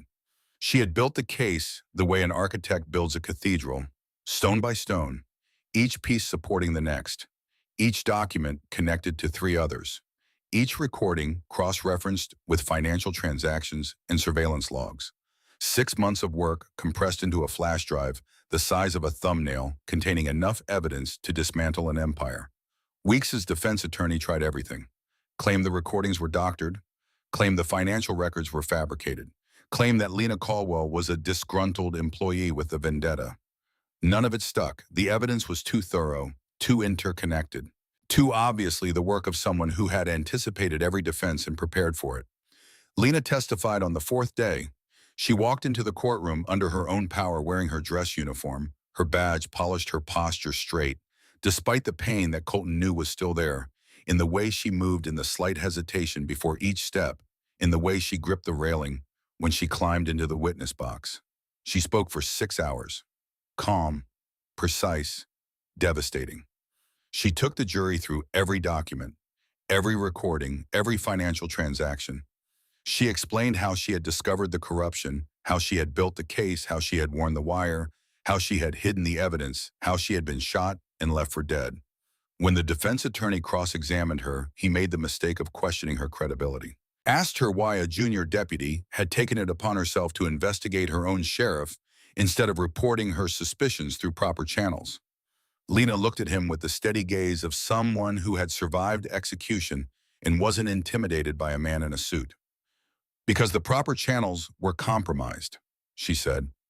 Captain Pritchard controlled internal affairs. He controlled the chain of command. He controlled the flow of information.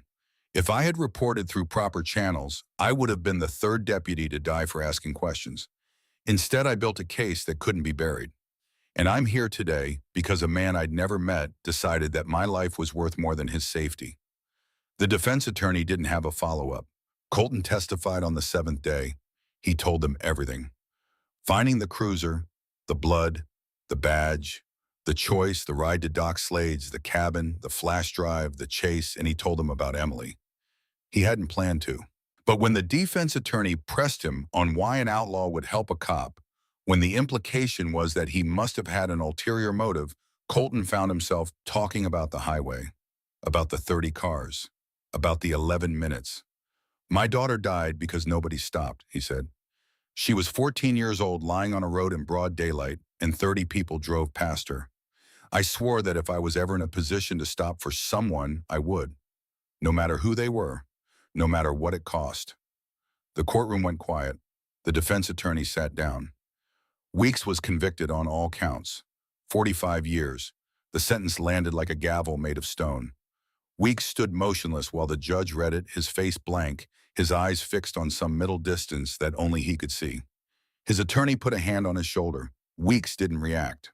He had stopped reacting to anything the moment the jury foreman had said guilty on the first count, and by the 37th count, he had retreated to a place inside himself where sentences were just numbers and numbers didn't mean anything anymore. Colton watched from the gallery and felt nothing resembling satisfaction. He had expected to feel something. Relief, maybe? Vindication? The particular pleasure of seeing a man who had destroyed lives finally facing consequences. But all he felt was tired.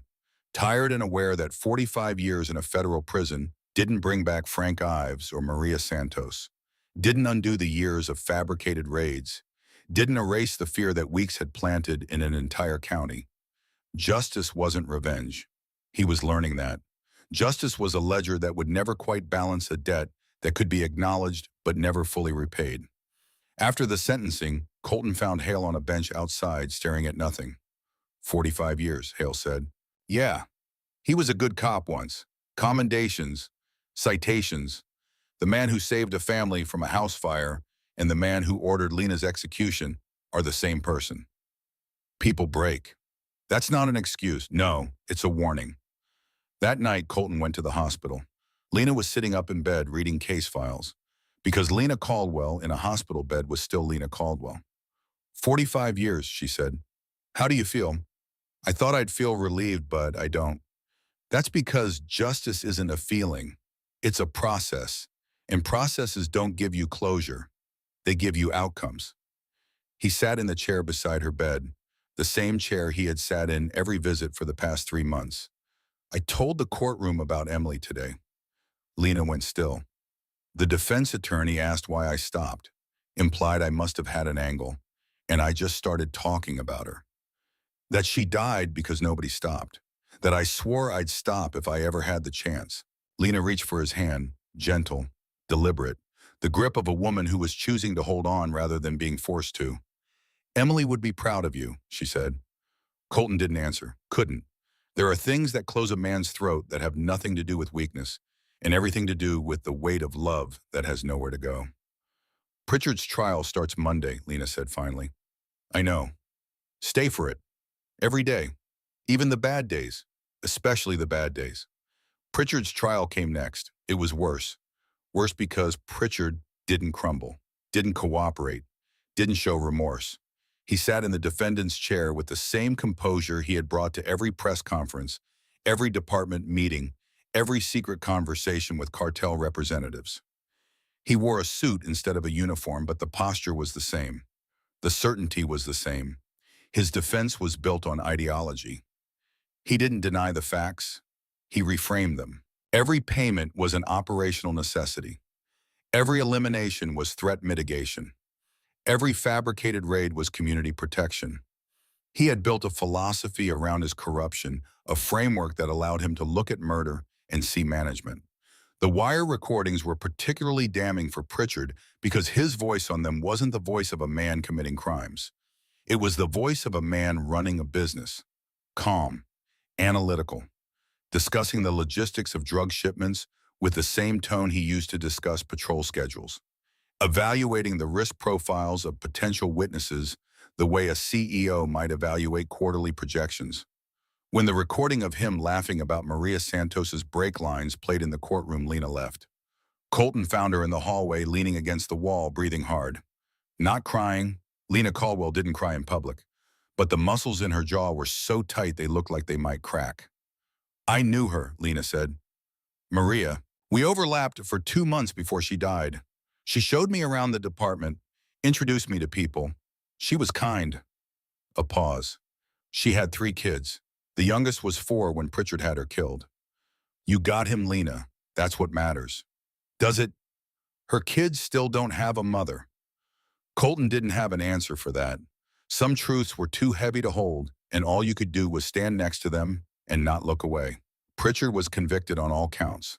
35 years. He stood when the sentence was read, and he looked at the judge, and he said something that the microphones barely caught, but Colton heard because he was in the front row. I kept this county safe for 6 years. History will judge me differently than you have.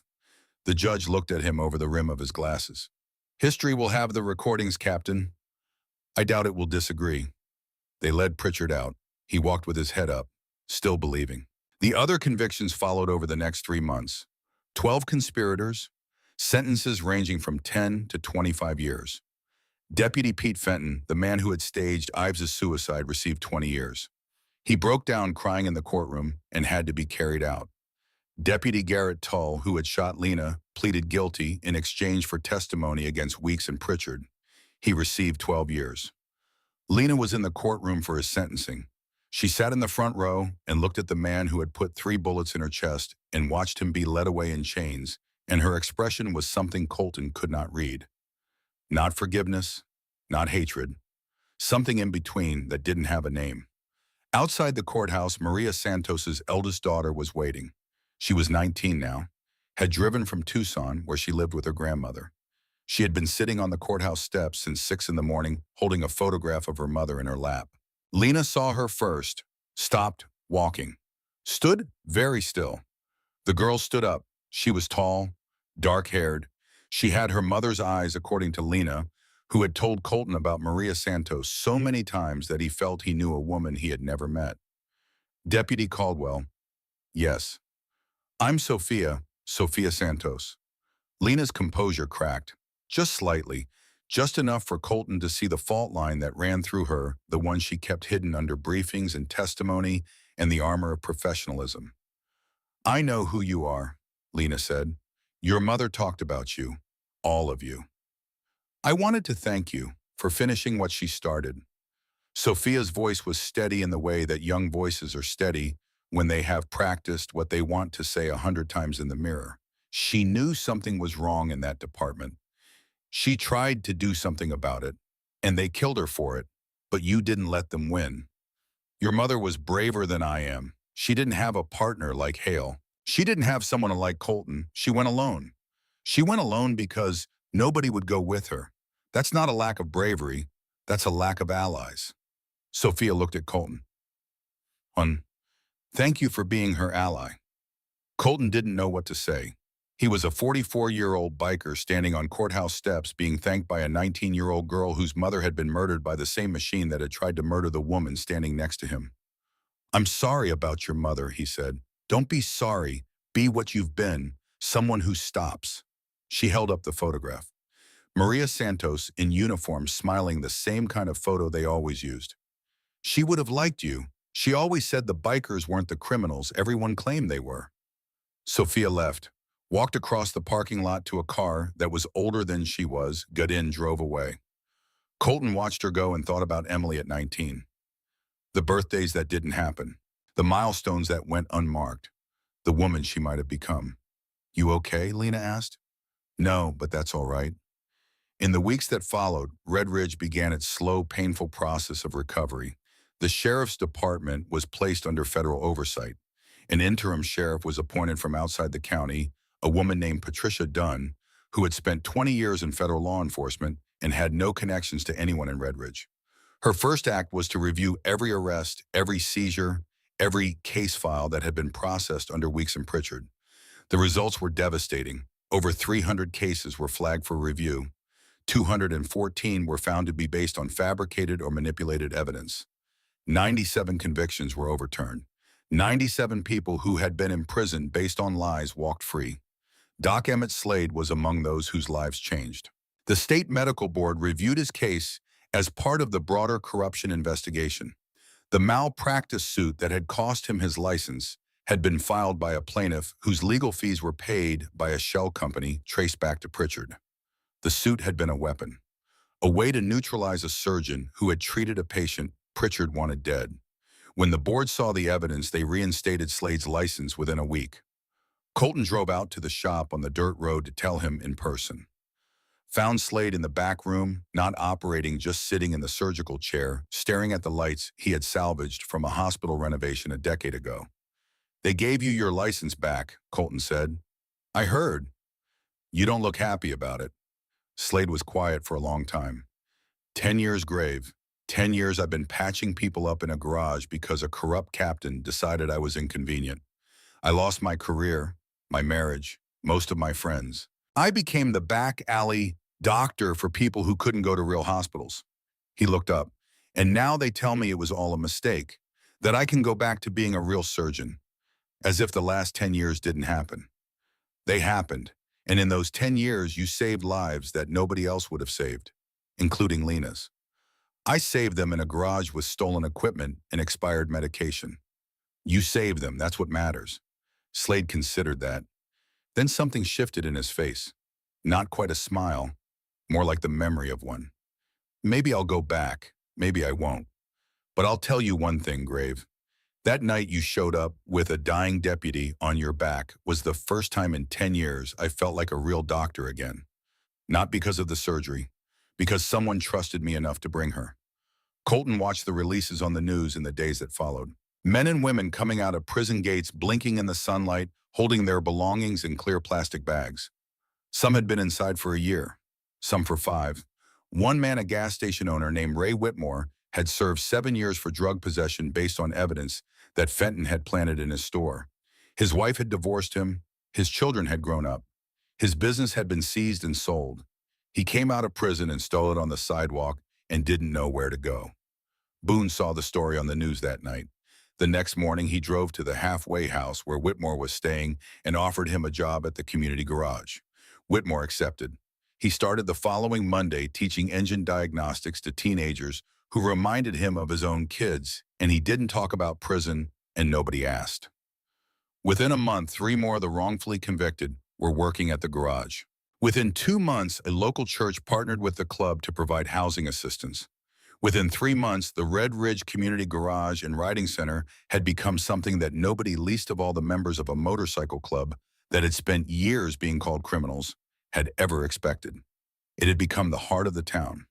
Not because anyone planned it, not because there was a strategy or a mission statement or a 5-year plan, but because a need existed and someone filled it. The same way Colton had stopped on a highway, not because it made sense, because it was right. Donna Merritt did a follow-up story focusing on the garage, the wrongfully convicted workers, the teenagers learning skills. Colton teaching a 16-year-old how to change a tire. Lena called him after it aired. The Maricopa case was moving. First arrest. County commissioner running the same scheme Pritchard built. The pattern Colton had helped identify was working. "Be careful," he told her. "Calculated insanity," she said. "There's a difference." "Good night, Grave." "Good night, detective." The last sentencing was on a Thursday, after the final co-conspirator was led away. Lena and Colton stood outside the federal courthouse in Phoenix. The sun was bright, the kind of relentless Arizona sun that bleached everything it touched and made shadows look sharp enough to cut. "How do you feel?" Colton asked. "Like it's over and it isn't. Like something ended but something else hasn't started yet." "Sounds about right." She turned to him. 6 months had changed her. The wounds had healed mostly. She walked without the limp how, though cold weather still made her chest ache where the bullets had gone in. "What about Hale?" "Promoted, heading up a new anti-corruption task force. Multi-agency, FBI, DEA, State Attorney General's office. He's coordinating investigations across 3 states. The team that saved Red Ridge is going national. The team that almost died in Red Ridge is making sure it doesn't happen somewhere else." She reached into her jacket, pulled out a folder, handed it to him. "What's this? Wrongful prosecution settlements. For the club. For every member who was arrested, raided, harassed, or had assets seized based on fabricated evidence. The state is offering compensation. Legal fees covered. Criminal records expunged. Public apology from the governor's office." Colton opened the folder. The numbers were significant. Not life-changing for most people, But for men who had spent years fighting charges they didn't deserve, losing businesses and homes and reputations to a system designed to grind them down, it was something. Boone's going to have questions. Boone already knows. I briefed him yesterday. He cried. She paused. Don't tell him I told you that. I won't. They stood in silence for a moment, the kind that's comfortable rather than awkward. The kind that exists between people who have been through something together that nobody else can fully understand. What about you? Lena asked. What's next for Grave? The club's rebuilding. We're doing things different now. Community outreach, charity rides, and working with local businesses instead of being treated like a threat. Boone set up a mentorship program for at-risk youth, uses the garage as a training facility. Bikers teaching teenagers to fix engines. Bikers teaching teenagers that you don't have to be who the world says you are. That's good, Colton. That's really good. And I'm testifying for the FBI, Kincaid's investigations in the other states. She thinks the pattern she found in Red Ridge exists in at least 5 other counties. Sheriffs using motorcycle clubs as scapegoats to cover drug operations. I'm helping identify the markers. The outlaw became a federal witness. The outlaw became someone who gives a damn. Lena reached out and took his hand. Brief, firm, the grip of a woman who had held onto the back of a motorcycle while dying, who had held a gun on the man who shot her, who had held a courtroom's attention for 6 hours. A grip that said everything a handshake can say and some things it can't. Thank you, she said, for stopping. Thank you for surviving. We saved each other. Yeah, I guess we did. She let go, checked her phone.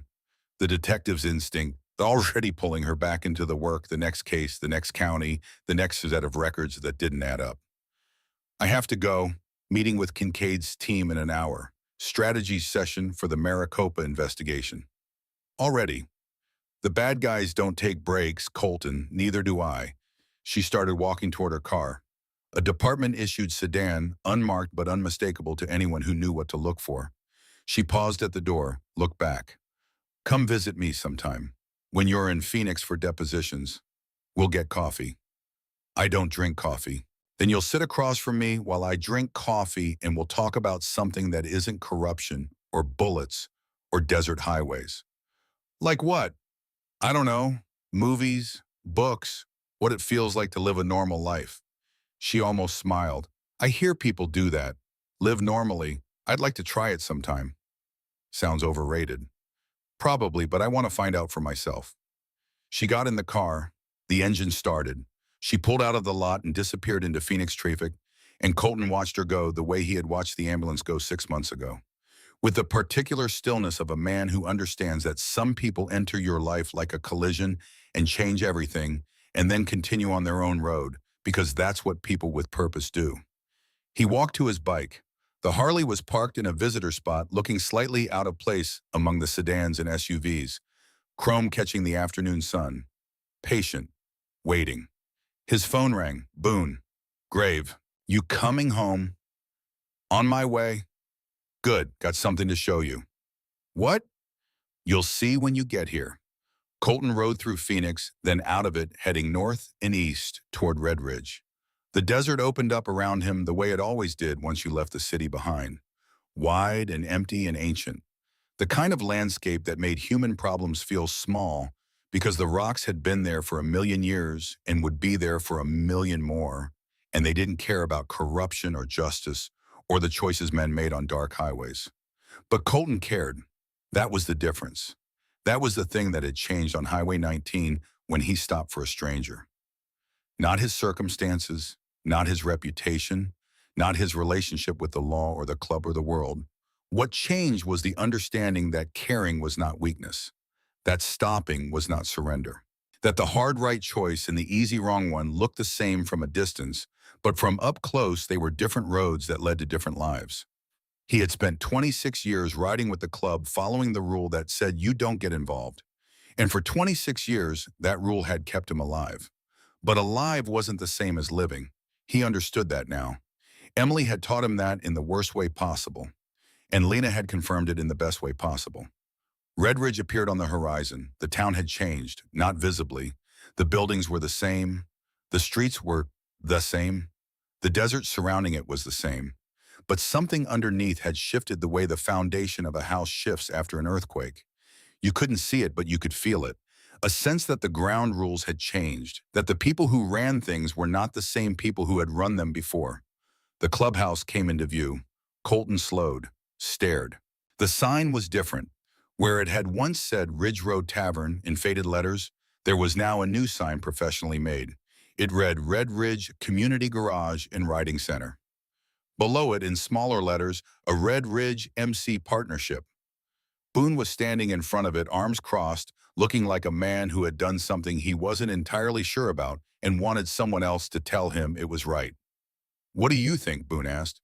Colton killed the engine, got off the bike, looked at the sign, looked at the building behind it freshly painted, the broken windows replaced, the lot cleared of debris.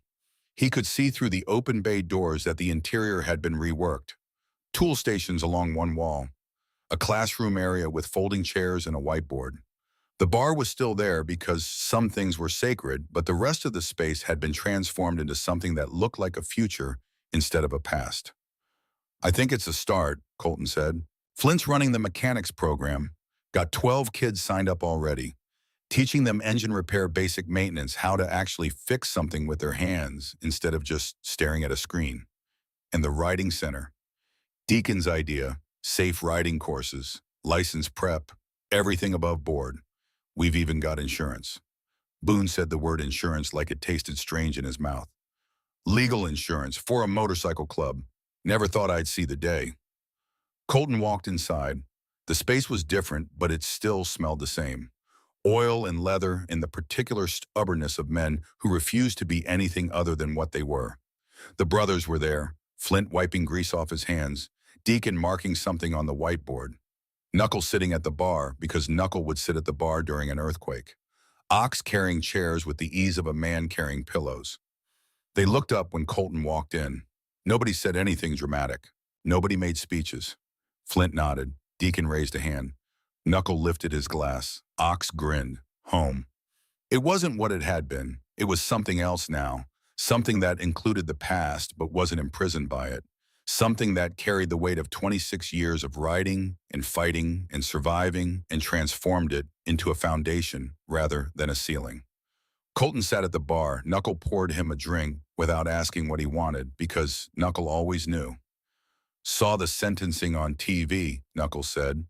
"Pritchard, 35 years. Yeah. Good. Yeah." They drank in silence. Outside, the desert stretched in every direction, indifferent and eternal. Inside, the sound of tools being organized and chairs being arranged, and a whiteboard marker squeaking as Deacon wrote the schedule for next week's riding class. Colton's phone buzzed. A text. From Lena. "Made it to the meeting. Kincaid says the Maricopa case is bigger than Red Ridge. Might need your help identifying patterns." "You interested?" he typed back.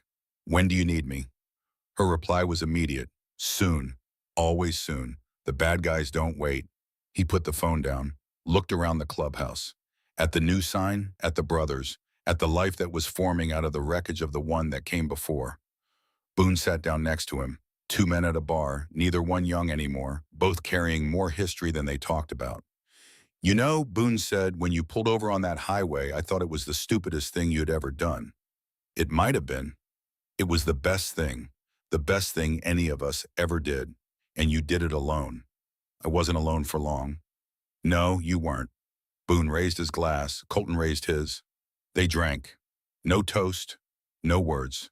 Just the sound of glasses meeting and the understanding between two men that some things don't need to be said because they have already been lived. Later that evening, Colton rode out alone. Not far, just to the edge of town where Highway 19 started its long stretch through the desert toward the spot where everything had changed. He didn't go all the way. Didn't need to. He knew there was a memorial there now at the shoulder where Lena's cruiser had been staged. Flowers and candles that the community replaced every week. A small wooden cross that someone had carved, though nobody had died there. A sign that read in hand-painted letters, "Someone stopped." He had seen it once, had pulled over and looked at it and felt something that he still couldn't name. Not pride, not sadness. Something between the two that lived in the same place in his chest where Emily lived, where the memory of blood on asphalt lived, where the sound of a hand grabbing leather lived. He sat on his bike at the edge of town and looked at the highway stretching into the darkness. Somewhere out there on roads like this, when other people were making choices, other strangers were bleeding, other cars were driving past. He couldn't stop for all of them. Nobody could. But he had stopped for one, and that one had stopped a corrupt empire. And that empire's fall had freed a county. And that county's freedom was starting to spread to other counties, other states, other places where men with badges used their power to destroy instead of protect. One stop. That was all. One moment on a dark highway where a man who had every reason to keep riding decided not to. The engine idled beneath him low and steady. The stars were out sharp and clean, the way they only are in the desert, where there's nothing between you and the universe but air and silence. Colton thought about Emily. Not the last memory this time. A different one. Earlier. Better. She was 7 years old, sitting on the back of his Harley in the driveway, too small to reach the handlebars, grinning so wide it looked like her face might split open. He had told her they couldn't ride yet. She was too young, too small. She had looked at him with those brown eyes, fierce and certain. "I'm not too small, Daddy. I'm exactly the right size." He smiled, in the darkness, alone on a highway. He smiled. Then he turned the bike around and headed home. Because that was what you did when you finally understood what mattered. You didn't ride into the sunset. You didn't chase the horizon. You went back to the people who needed you, to the work that waited, to the life that was still being built. The highway stretched behind him, empty and infinite. And somewhere on it, someone else would face a choice. Stop or keep riding. Help or look away. Risk everything or protect nothing. Colton hoped they would stop, because sometimes the whole world changes when one person does.